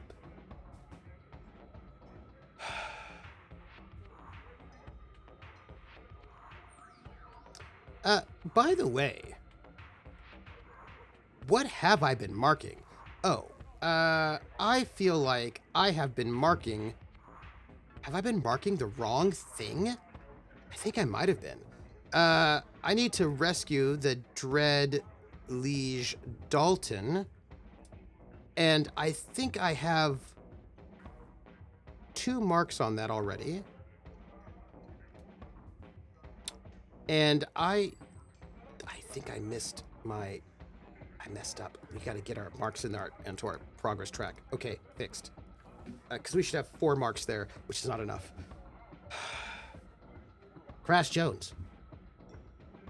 Now without allies, alone in this din of iniquity, facing by himself a terrible challenge. If he cannot convince the Phantom to tell him where to find Millie Belloq, well, the Asteroid Dungeon of Peril, he may never be able to save Dreadleash Dolphin, his chum. What could we do? What is left? What opportunities? What possibilities does our dear hero, Crash Jones, have? Can he convince her? Or will everyone that he cares about be lost? Will he lose Dreadleash Danvers? Is it true that Millie Belloq has betrayed him? With Emerald, his Viridian Tiger chum, led out to the back. Is she safe? Is anyone safe? Can he fulfill his vows? Well, that is not something we know.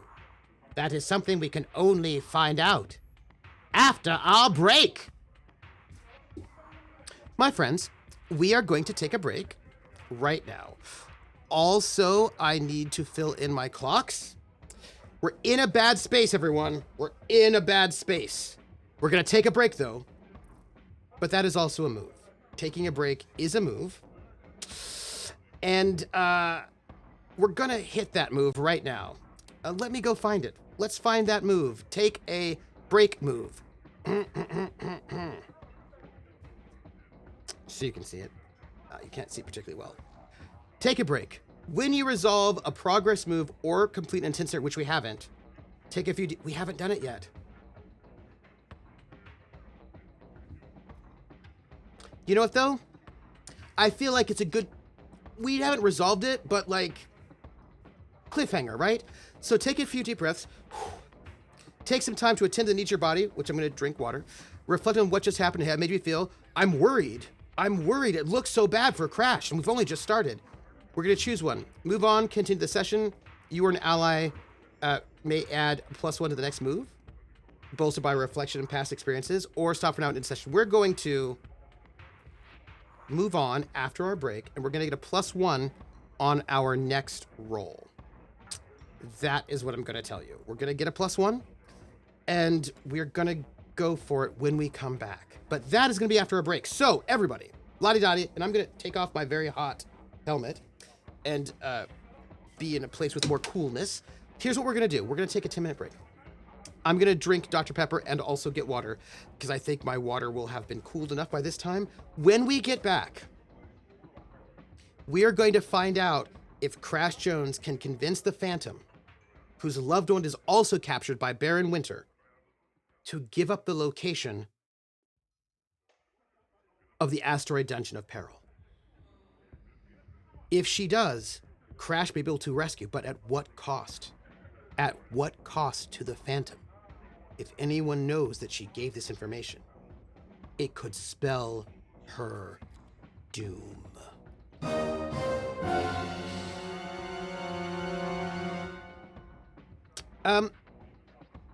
We'll be back in 10 minutes, everybody. 10 minutes. And hopefully, when we get back, I'll be able to figure out what I need to do to get my sound pads back so I can just press buttons, right? Just looking over here. Everyone, drink water, stretch your legs, and we will be right back after a few messages from Starbeam Chocolate Milk.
And we're back. Oh, I lost my blue light.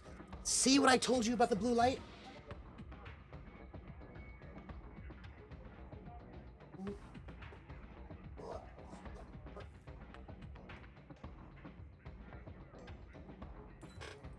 The wire's loose. Hi everyone, welcome back. We are back for part 2 of the very first session of Crash Jones and the Asteroid Dungeon of Peril.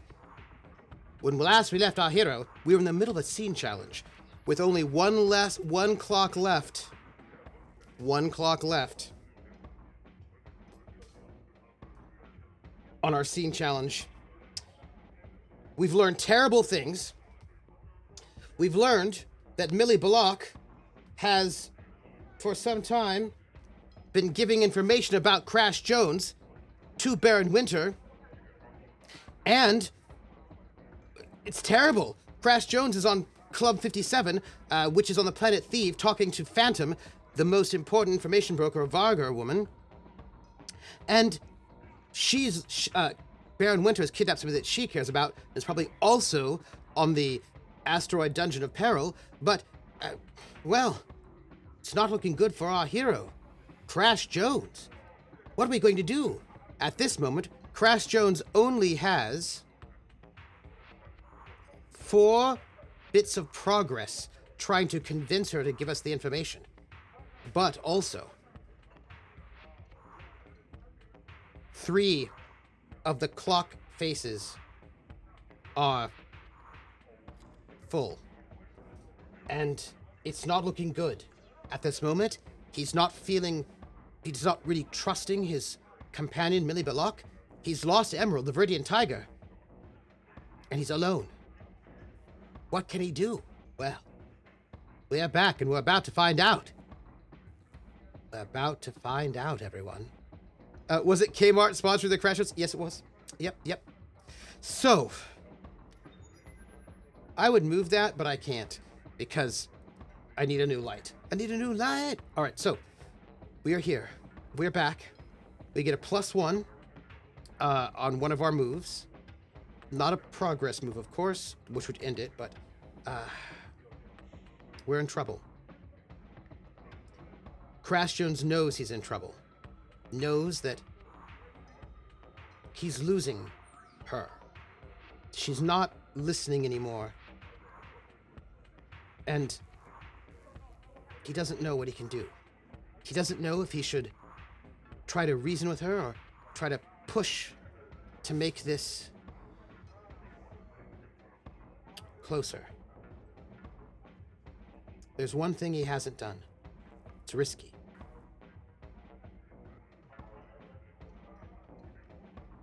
It's risky. You stay right there.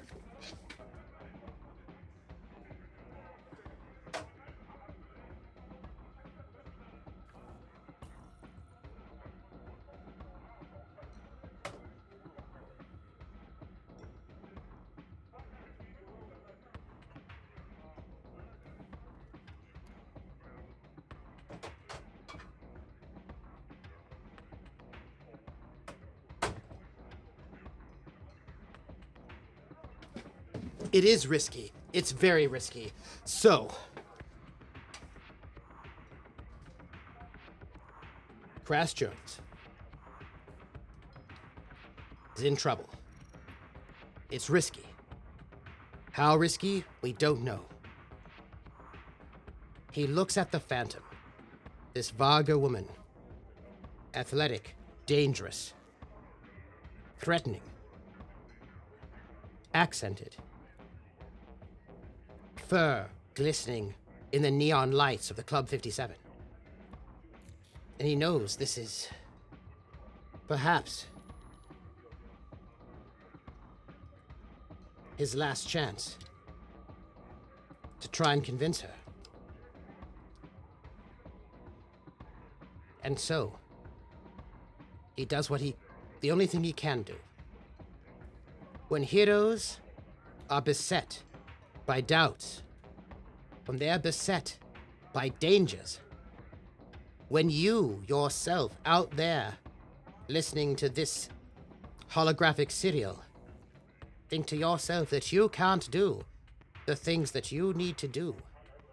That's when you have to dig deep and try your hardest.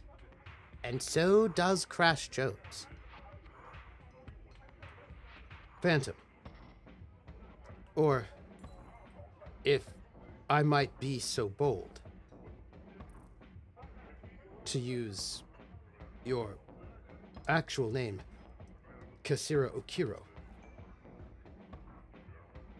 I do need your help. And I ask you for it. And I know you may not trust me or believe me just yet. But why don't you try some Starbeam chocolate milk? I will give you my own Starbeam that I keep with me. It's malted. And it's good for your bones. Here.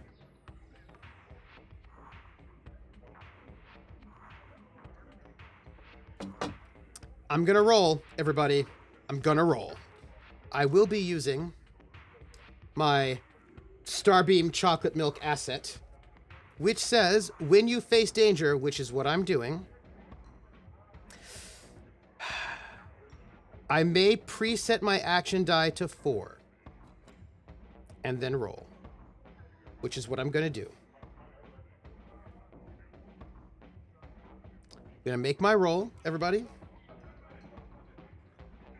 Please note that my action die is going to be preset to a 4. We get a +1 because we took a break. We thought about it. And we're using heart because this here is about heart. Product placement does give you a bonus if it's an asset. We roll a 4, 5, 6, 7, 8 versus that's a 10 and a 4. A weak hit. This is a weak hit. I wish we could have had a strong hit because that's awesome. But we get a weak hit, and a weak hit does allow us to mark our progress bar.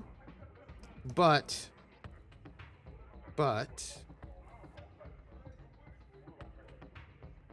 an encounter or complication or setback does happen, and we envision occurs, and we must fill a clock segment. My dearest friends, as you may be able to see, filling that clock segment completes our tension clock. And when our tension clock is filled, besides the fact that we're going to get a complication or a setback, which we're going to figure out how that goes with the next step. We're going to roll it in together. When your tension clock is filled, you must roll your progress roll right now, whether you're ready to or not, and then find out what happens. So we must now, even though I would like to do this not now, but perhaps later, not at this moment, if you know what I'm saying, we're going to have to roll to finish the scene right now in this moment. And not feeling great about it. When the scene challenge, tension clock, or progress track is filled, or when events lead to the scene's conclusion, roll the challenge dice and compare your progress. We do have a complication coming, but we're going to roll first, because when we roll,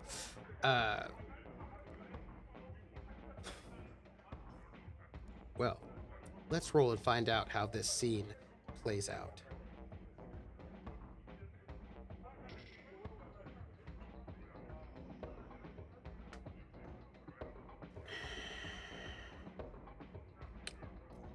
You may see our progress clock right there. It says, convince the Phantom to tell us the location of the Asteroid Dungeon of Peril. We get a strong hit. We have 6 ticks on our progress bar, and we rolled a 5 and a 1 on our challenge dice, which means we have a strong success. It says, on a strong hit, you achieve your objective unconditionally. However, just because we're going to convince her to tell us right now doesn't mean that we don't have to pay the price that we've been paying all along. And I'm afraid to tell you, it's now time for that price to come due. So, this is what happens. I'm going to note something, though. We got some things going on here. We got a couple of things going on here. 1, he gives a speech. He offers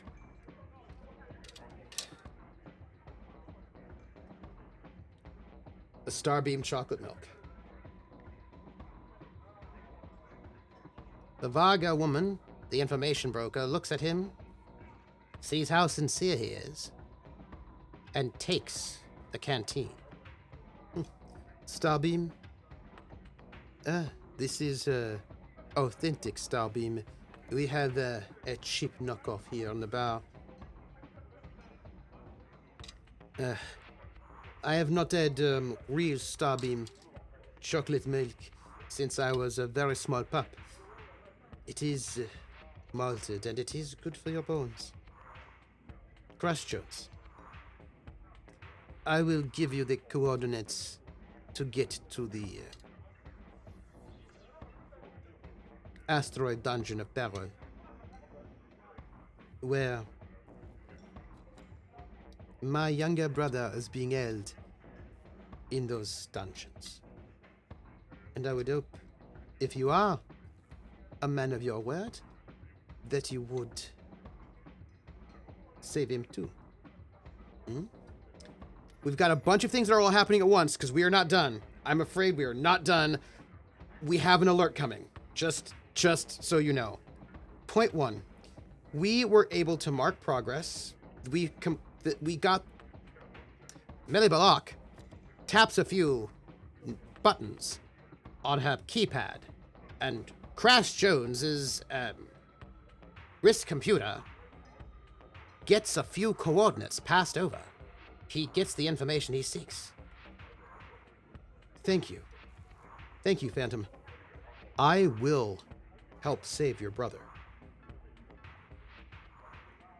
Here's where we're going to do a bunch of things all at once. I'm afraid we've had a number of pay the price that have to come calling, but other things are triggered at the moment. So we are going to mark progress on our goal to rescue the Dread Liege Dalton. And this is a formidable, and formidable you get to check 1 box.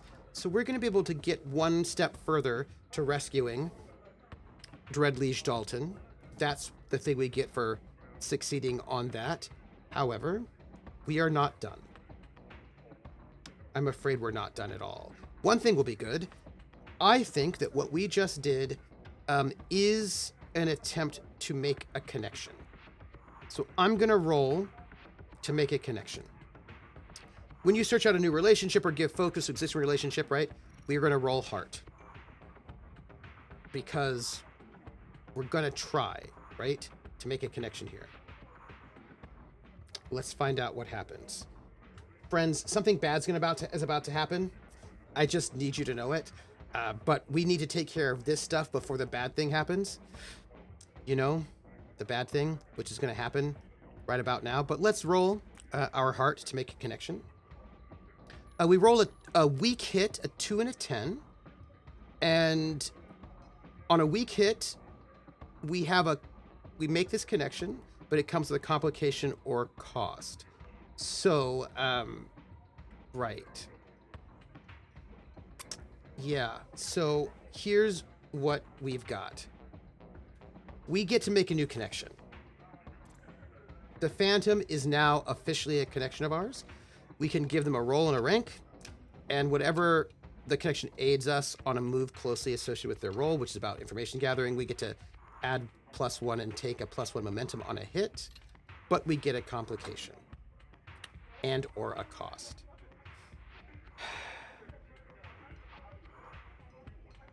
Yeah, I know what it is. You know what it is too, maybe. I don't know if you do, but I know. Let's go and officially mark Quasira Okiro as a connection. Let's just do that officially. And so she's a connection, and I feel like she's a formidable connection, right? Because she's like one of the best information brokers in the Trojan Reaches. And it's a French connection. Wahahaha. I feel like formidable. I feel like formidable is fair, don't you think? Because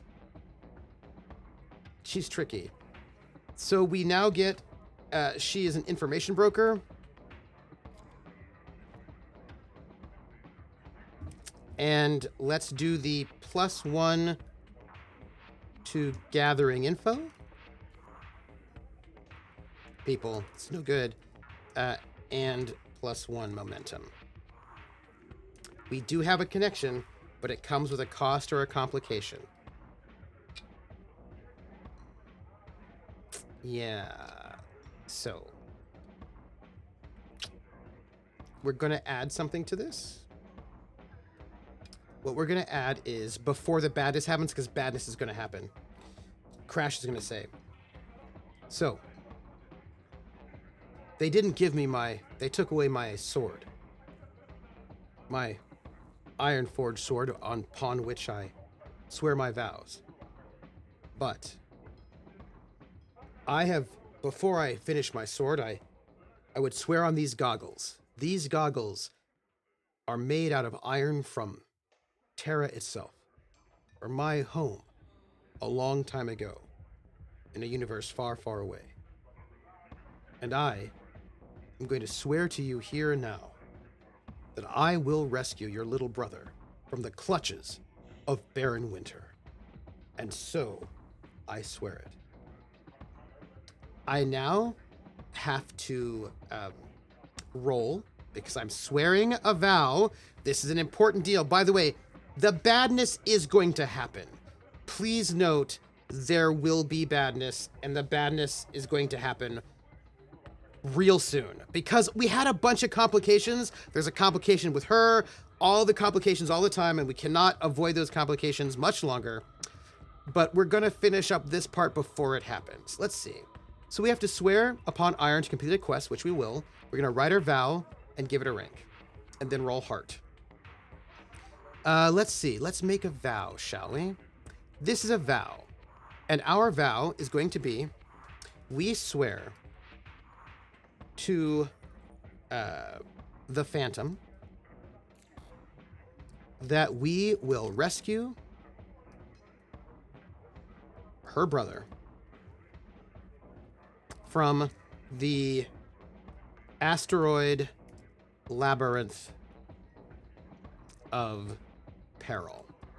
This is going to be let's see, rescuing the Dread Liege Dalton is formidable, so I think this will be dangerous, because he's not as important I mean, it's still going to be it's still a pretty big deal, but I feel like it'll be easier to rescue the brother than it will be to rescue Dread Liege Dalton. So, now we have to roll.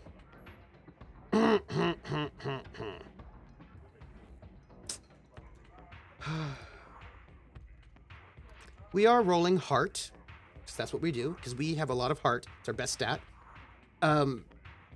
We get to add a +1 because this is a connection, and we're going to roll it. Yeah, Crash gave away his Starbeam. He's in a really bad spot. Okay, here we go. Weak hit. Did I roll? Did I roll? Did I roll? Did I roll? Yes, I did. Okay. It's a weak hit. On a weak hit, you are determined but begin your quest with more questions than answers. Take +1 momentum and envision what you do to find a path forward. Our momentum currently, by the way, should be now a 6. This is information for us.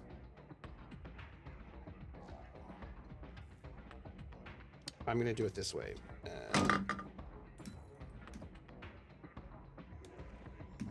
My momentum is not triggering. I hate that.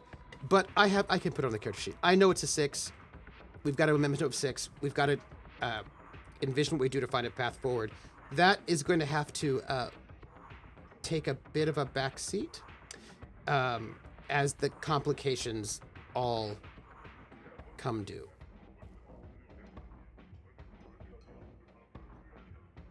As the complications all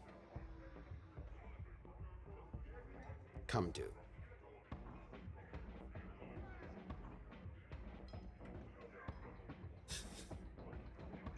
Crash Jones swears upon his aviator goggles, with their rivets of iron, that he will get the Phantom's brother back from the clutches of Baron Winter in the dreaded Asteroid Dungeon of Peril.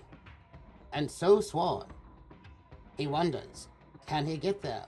What traps might there be? And how might the possible betrayal of Millie Belloq impact his ability to rescue not only this brother, but his good chum, Dread Liege Dalton Danvers? Many questions. Also, what sort of negative impact might the Phantom sharing this information with him have on her? So many questions, not enough answers. Sadly, for our hero Crash Jones, some of those answers are going to be answered right now.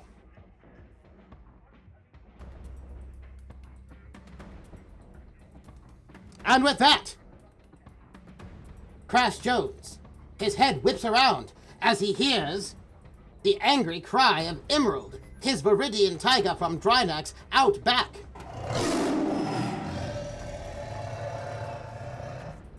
Something's wrong, and with that, the doors burst open to the Club 57, and in walk a number of armed mercenaries. Every single one of them Aslan, and every single one of them looking for Crash Jones. Up front, leading the pack, is a commander. A pirate mercenary commander with his squad of goons, and he bellows out, I am looking for Crash Jones. I know he's here. We have been given information from a contact of ours that we can find this man here. Where is Crash Jones?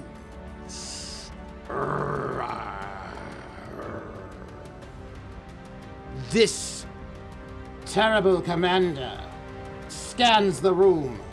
Crash Jones, never one to be a coward, stands up to face these Aslan villains and says, Here, I'm Crash Jones. And who are you? Let's roll for it, everybody. Yep, let's roll for it. Let's do that. Let's roll for it. Let's do some rolls. Let's do all of the rolls. We're gonna get a person. Let's get an oracle. Let's find a character. This character, we have saved this person, so let's clear it all. This is gonna be Kieran Holland, who's a he, him. And Kieran Holland is, I don't like Tinker. Let's go with Failsafe. Failsafe is good. Failsafe is good. And I don't like Distracted. Sickly, I don't like that. Accompanied, I do like that. And Grim. Like it. Think it's great. Disposition. Wanting, nah, that's not good. Curious, no. Helpful, absolutely not. Indifferent, no. Demanding, love it. And he's like a mercenary captain.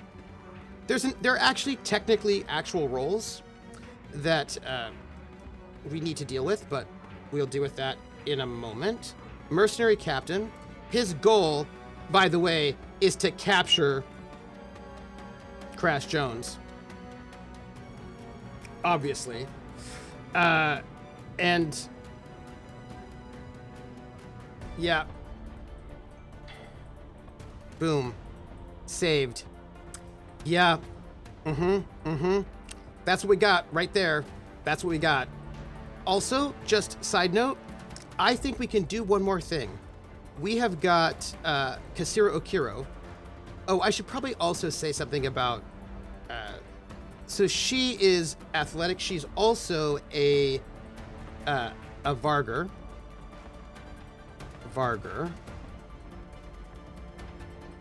I feel like there's a Y there. Probably not. We should also get a revealed aspect to her, because I feel like that will be interesting if we can get a revealed aspect. So let's do something like, I want to clear this, and let's get a revealed aspect. Intolerant, insightful, generous. Okay. Okay. Let's have her be,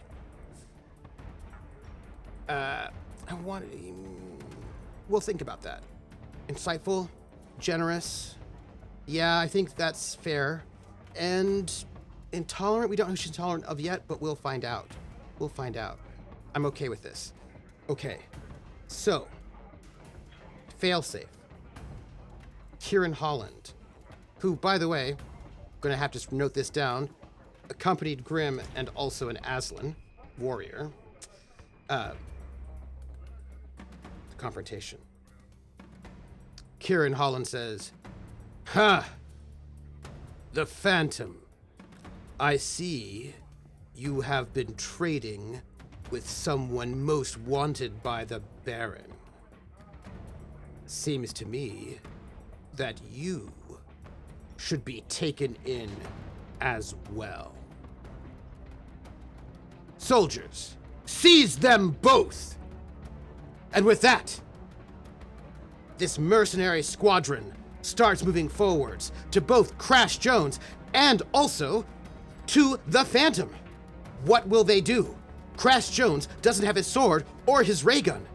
And also, Emerald, his Viridian Tiger, is hidden outside out back. These people are aiming to take Crash Jones, dead or alive, but most likely dead. Can our hero survive? Can he make it out? What will our hero do? And this moment, the Phantom says, "I'm glad you're here. I was not trading with him, I was keeping him busy until you could arrive. You took you long enough." The Aslan mercenary commander looks a bit confused, a bit uncertain. "Wait, you've been on our side all along?" "Yes, of course I've been on your side. I gave him nothing. I just fooled him. I made him look stupid like he is. Take him, for all I care. He's yours." Crash Jones, he seems to be beset upon all sides. Betrayed by Millie, by the Phantom, by everyone, and now Aslan soldiers coming forward to kill him. Whatever shall he do? The only thing he can do. Fight. Fight to get out of this bar. For freedom. To save people. Because he is Crash. He'll save every one of us. My friends, we're getting into a battle. Yep, we're getting into a battle. We've got to fight our way out of this bar. Mercenaries everywhere.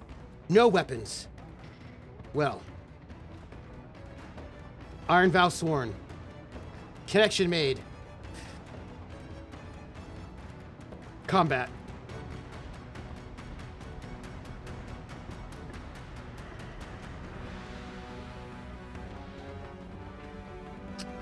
You know, I'm gonna end it there.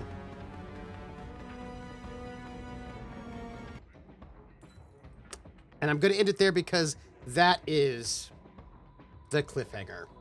That is 100% the most appropriate cliffhanger. Crash Jones, no sword, no ray gun. Emerald outside.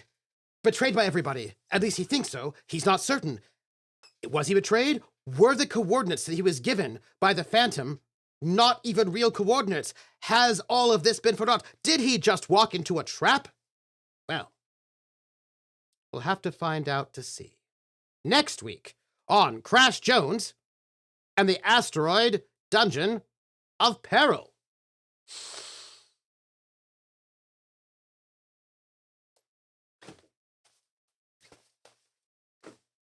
Everyone. My goodness. And no Starbeam. No Starbeam chocolate milk. Crash Jones. It's malted. It's good for your bones. Now, I know you're thinking, how can we end here? How can we end in the middle of this cliffhanger when he's surrounded by Aslan mercenaries in the middle of a pirate bar on the planet Theev? Everything seems to be going wrong. Whatever will our hero do? Well.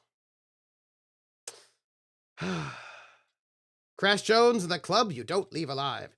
So, the thing is, even though we've ended it right here, we do have things we have left to do. We have a few more things to do before it's technically over. We do it because serials always end on a cliffhanger. But let's just do a couple little things. When we enter into a combat, by the way, we have to vision our objective and give it a rank, because our combats have goals like everything else. That's everything. This thing works by goals. If the combat includes discrete challenges or phases, set an objective with a rank for each. I don't think that's true. Then we have to roll to see if we're in control or not. I don't think we will do that just yet. I think we will instead make our goal. Let's give ourselves a challenge for this. So lovely. So lovely. I think we need to save that if we haven't done it yet. By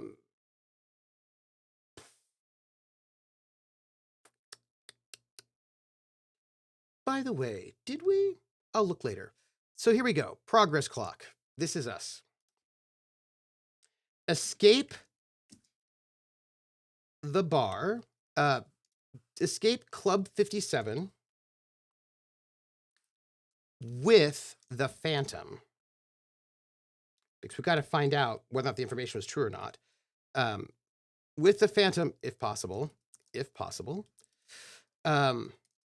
Escape Club 57 and get to your ship. I'll say our. And get to our ship to escape Theev. That's our goal. I feel like this is a dangerous goal. I don't think it's troublesome. I think it's dangerous. I think that's where we're at with this because we're surrounded. It's real bad, but these are like not the biggest, I think we'll be okay. Well, I mean, we may not be okay, but I think this is dangerous, not formidable, because there's like a big skip, right? So just for those of you who know, when you make a move to sort of advance your progress clock, if it's troublesome, a hit will let you fill in 3 boxes. Dangerous lets you fill in 2. Formidable lets you fill in 1. Extreme lets you fill in the box halfway. And then epic only lets you do like one little tiny sad bit of business there. So there's that. We've got our Escape Club 57. Oh wait. Escape Club 57 with our weapons, with Emerald, and with the Phantom. Those are our goals. Yeah, so we did that. That was really good.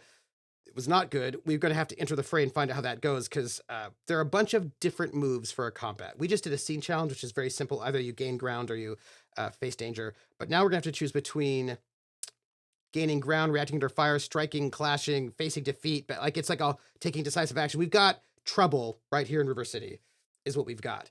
But we also have an end a session move, which we will officially do right now. When you end a significant session or chapter of play, we just finished, reflect on the events of the game and identify any missed opportunities to mark progress. If you strengthen ties to a connection, develop your relationship. We did, because swearing a vow to somebody counts as developing a relationship. So we are going to do that. Let's see. Let's do that. See, just because we stick cliffhanger doesn't mean we're done.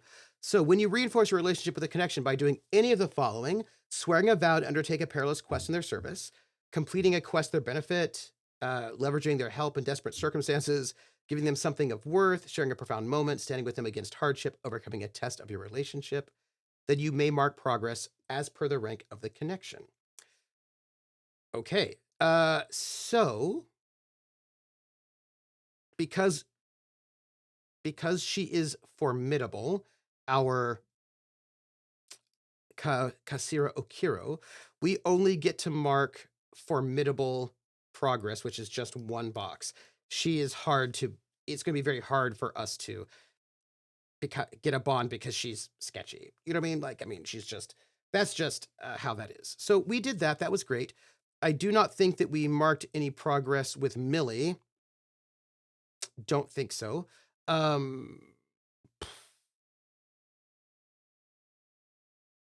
Yeah. Yeah, so that was great. So we got a mark. We don't get a mark for anybody else. And now the question is, did we make any progress on any of our quests? If you move forward on a quest, reach a milestone. Actually, hold on. Reach a milestone. When you make headway in your quest by doing any of the following: overcoming a critical obstacle, which we did, that got us that advance on gaining a meaningful insight, completing a perilous expedition, acquiring a crucial item or resource, earning vital support, or defeating a notable foe, you may mark progress per the rank of the vow. So let's look at our vows. We're doing this. We're going to do this. So from the bottom, finding the true heir, no. Aiding Dreadleash Dalton and them getting their leadership back, no. But we did mark progress for rescuing Dreadleash Dalton. We already marked that one. We did that. Bring some Viridian to Merrick Velez, nope. Free all the people trapped in the Library of the Dead, nope. Helping to find the cure, absolutely not. Tracking down Bart Jones and bringing him to justice, also absolutely not. We swear to the Phantom that we will rescue her brother from the asteroid labyrinth of peril. I do think that we can mark progress on that, because getting the location to the asteroid is actually pretty crucial to being able to do that. So we get to mark progress. 1, 2, 3, 4 ticks for a full box. So I do think we get to mark progress on that one. I think that we absolutely get to do. So yes, but that's all we've got. That's what we have. So we've reached our milestones. We have people. Okay. If there is a quest, connection, or other situation you would like to give your focus on in your next session, make note of it and take +1 momentum. And yes, there is a situation we would like to give our focus on next session, and that will be getting out of this bar. Getting all of our stuff, including our Starbeam. I need to get some chocolate milk. Getting all of our, I should have got chocolate milk when I got groceries today, and I was wrong for that. That's why this happened. Why do we get surrounded by Aslan mercenaries? Because we did not get chocolate milk today. We need our Starbeam. I'm going to make sure by next week we will have our Starbeam. So yeah, absolutely. By the way, 100%. The thing that we want to focus on next time. Let's get our, here's our journal.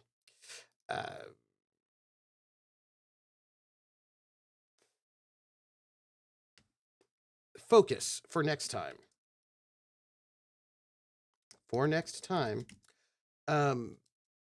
Get out of the bar with all of our allies. You know what else? I have another thought. This is what I've got to change it. This is the goal for the combat. I know what Crash is going to do. Get out of the bar with all of our assets while protecting the Phantom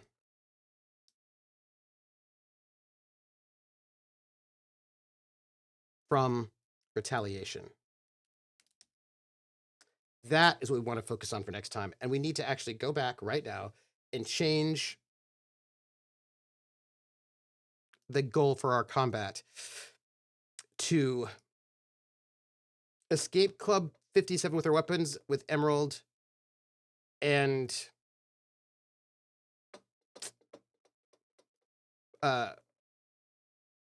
while protecting the Phantom from retaliation from Baron Winter.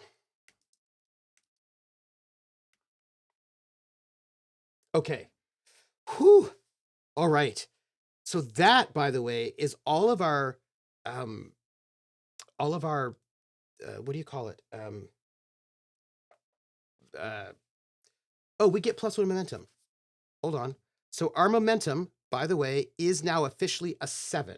We have 7 momentum. It doesn't look like that from the... It doesn't look like that, but I'm going to make sure that it does. We do officially have 7 momentum. I will make sure it's reflected on our overlay before I leave. So, okay. Let's reflect, everybody. Crash Jones goes to this wretched hive of scum and villainy to try to get the location of the Asteroid Dungeon of Peril, which, by the way, he still needs to get to, right?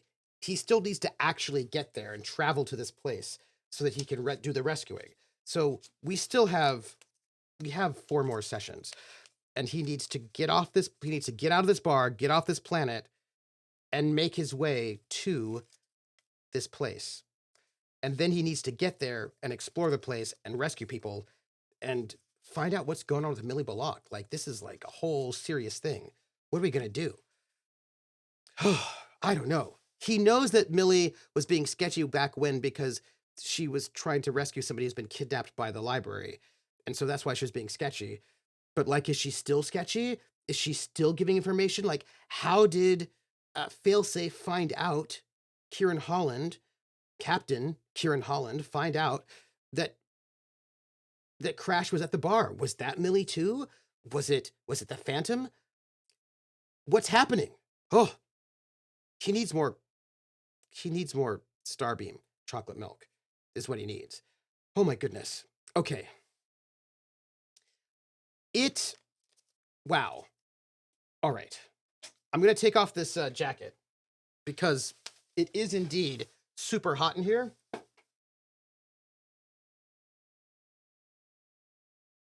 This is a Belgian military jacket, by the way, in case you care, because Belgian military surplus Eisenhower jackets are way cheaper than American military surplus Eisenhower jackets. So that's that. Okay. Everybody, oh my gosh.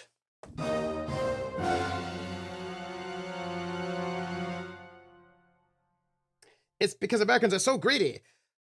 Okay, this has been our first session back of Ironsworn in 2 years, actually. 2 years. And I have missed playing Crash Jones. And I have missed you all. And I am glad to be back in his shoes. And we've got people to rescue. We have got people to rescue, so we're gonna have to rescue them. I'm glad we started in media res, kicking in the bar, got a good challenge with the Phantom, who's very, very, like, hardcore. It's gonna be a hard person to get on our side, and is probably even more sketchy than Millie Belloq. I don't know, maybe not. Who knows? We'll find out. We'll find out next week. But let's do some tips and bits, shall we? Let's do some tips and bits. Uh, yes, let's do that. Also, I've got things to tell you. I'm very excited. I can't believe this. This was so exciting. I don't know about you, but I was very, very excited. I tend to find this game very exciting. I love the oracles. I love how much it stresses me out in the best possible way. Because obviously. Oh, you know what I didn't tell you all? Did you know that you can gift merch to people when we're live through Fourth Wall? It's a thing you can do. It's kind of awesome. I am excited about it myself because I love things like that. And you know what? I have a goal, but I'm not going to tell you what the goal is, but I do have a goal. I will say you can get this very cool. This is the regimental crest of the Red Tails, right? The unit, the all black unit that Crash Jones was a member of. We have got a great Starbeam chocolate milk coffee mug. We've got like a lot of cool stuff, and it's in the Fourth Wall. There's a link to it. You should check it out. But we do have tips and bits. These tips and bits go to help pay for the casts of the shows, and thank you for giving all the tips and bits. Let's read them out. Let's read out the messages. Whew. Okay. So exciting. All right. Oh, first off, we got some lovely gift subs. Thank you for all the gift subs. That is also much appreciated. Is my blue light on still? It is. Okay. Whew. Thank you, Willem, for those gift subs. We got 500 bits from Hawkeye, who says, "The return of Crash Jones. Will he have his tiger with him? Will he rescue his friend? And will he drink Starbeam chocolate milk? He will. I will note, it's an asset right here, Starbeam chocolate milk. It is officially an asset. It's right there. Right there. It is, boom, a card. It's an asset. By the way, I would just note that the second level of the Starbeam chocolate milk is It's Malted, which is when you make a move to diffuse, reason, or negotiate while sharing Starbeam, add +1 and take +1 momentum on a hit, which is really nice. Also, the last one, Good for Your Bones.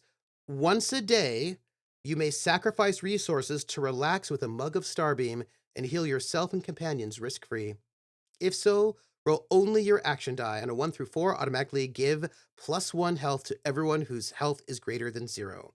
On a 5 to 6, make it a +2. That's right. Everyone here, if you drink Starbeam chocolate milk, you will be healthier, you will be able to take more damage, and also you'll have a good time with your friends. Starbeam chocolate milk. It's malted. And it's good for your bones.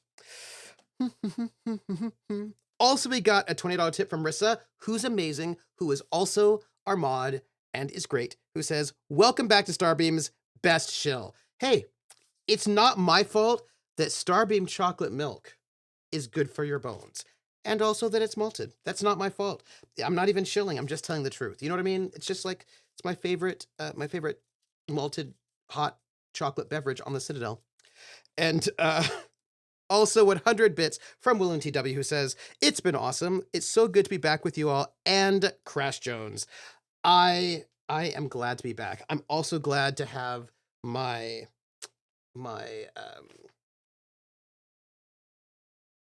soundboard working again. I got it fixed in the break. I'm excited to show you some other stuff. We'll be, I'm going to be, yeah. I don't know what's going to happen, everybody. We have to go to the Asteroid Dungeon of Peril, and I don't know what's going to happen when we get there. First off, we can't even get there yet, because we have to escape this bar, and then this planet of pirates. It's an entire pirate planet. And Crash Jones has got a very square jaw. It could be very dangerous. I'm glad to see you're not in 400 layers of Crash gear. Well, I mean, so the thing is, Rissa, is that when I'm streaming, because I don't want there to be echoes, I have to close the door, which means this is just a hot oven. the entire time. But, that's fine. It's okay. It's fine. Unfortunately, Starbeam has halted for a while. Yeah. My friends, thank you.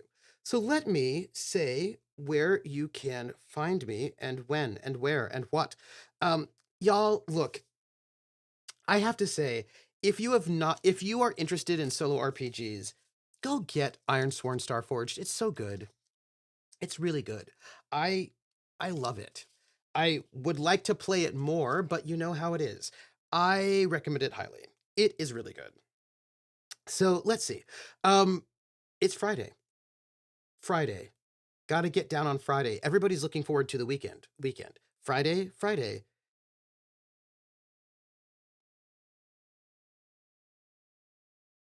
Partying, partying, yeah. Partying, partying, yeah. Fun, fun, fun, fun. Looking forward to the weekend. Also, I can track momentum on my lovely tentacle counter. So let's see. Tomorrow is Saturday. Yesterday was Thursday. Sorry. Sorry, those are just lyrics from Rebecca Black. I'm sorry, but tomorrow is Saturday, and at noon tomorrow Eastern, I will be playing. It's PS4 Saturday, and I will be playing Rain World, and that'll be really fun.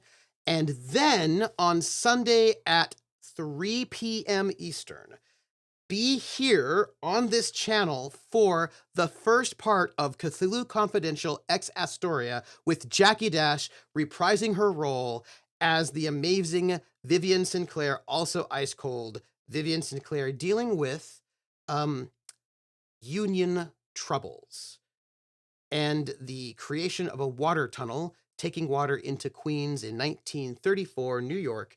And I'm sure nothing ever goes badly when you're digging tunnels underground in a game called Cthulhu Confidential. Gotta have my bowl, gotta have cereal. Yep, yep.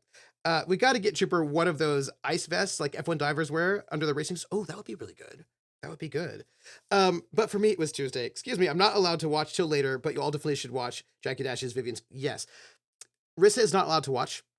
So if anybody sees Rissa here modding during that show, tell her to leave because she's not allowed to be here. But come and see Jackie Dash on Sunday at 3 p.m. It'll be really good. And then you'll find me next Wednesday at 8 p.m. Eastern over at Laugh Love Lindy's channel for more Reading Between the Lines, which is our Good Society game. And it got wild, and we're still in the middle of visitations. So it's just going to keep getting more wild. We've got a whole bunch of visitations to do, and there's a lot of drama. And well, there's secrets. There's secrets. They're coming out. It's going to be great. And then, of course, you can find me again here on Thursday at 6 p.m. Eastern for more Disco Elysium. And then back here again on Friday for part 2 of Crash Jones, Space Adventurer, and the Asteroid Dungeon of Peril. And I'm planning on some art. It's gotta be great. Yeah, that's all the goodness. And you can find me at Trooper SJP here on YouTube, where there's the archive of all of our shows. Also on Twitter, which I'm still gonna call it that. You can find, no, Academic Foxhole on Twitter, Academic Foxhole on Patreon, Academic Foxhole on Fourth Wall, where we have great merch. We have a whole line of Crash Jones and the Drynax Barbarians merch, so we'll see what we get next. And I think that is all of the stuff. I think you're amazing and awesome, and we should do a raid to be social, right? To do the right thing and care about our community, we should raid to others. And let's see what we have. We have got,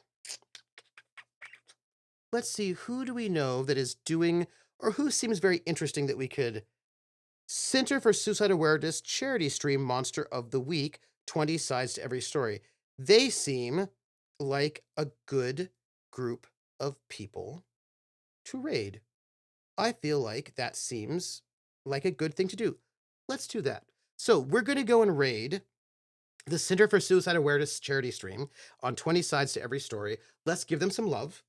And this is our raid command. If you want to give that to them, I want to thank every person who is sub to the channel, who's given tips and bits, who's a member of our Patreon, who watches, who shares thoughts, and I want to thank everybody and everybody there on YouTube. You too as well. I see you. Thank you very much. And I'm going to go take us off to credits. And when the credits are done, we're going to start our raid and hopefully give some love to some people who are doing a charity. Thank you so much. And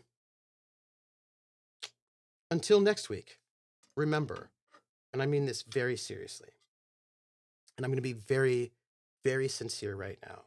Remember, I know that sometimes it might seem hard, our lives, things that are happening in the world, but whenever you're down, just remember, Starbeam chocolate milk is here for you. And if you drink it, well, it's good for your bones, and it's malted. Bye, everybody.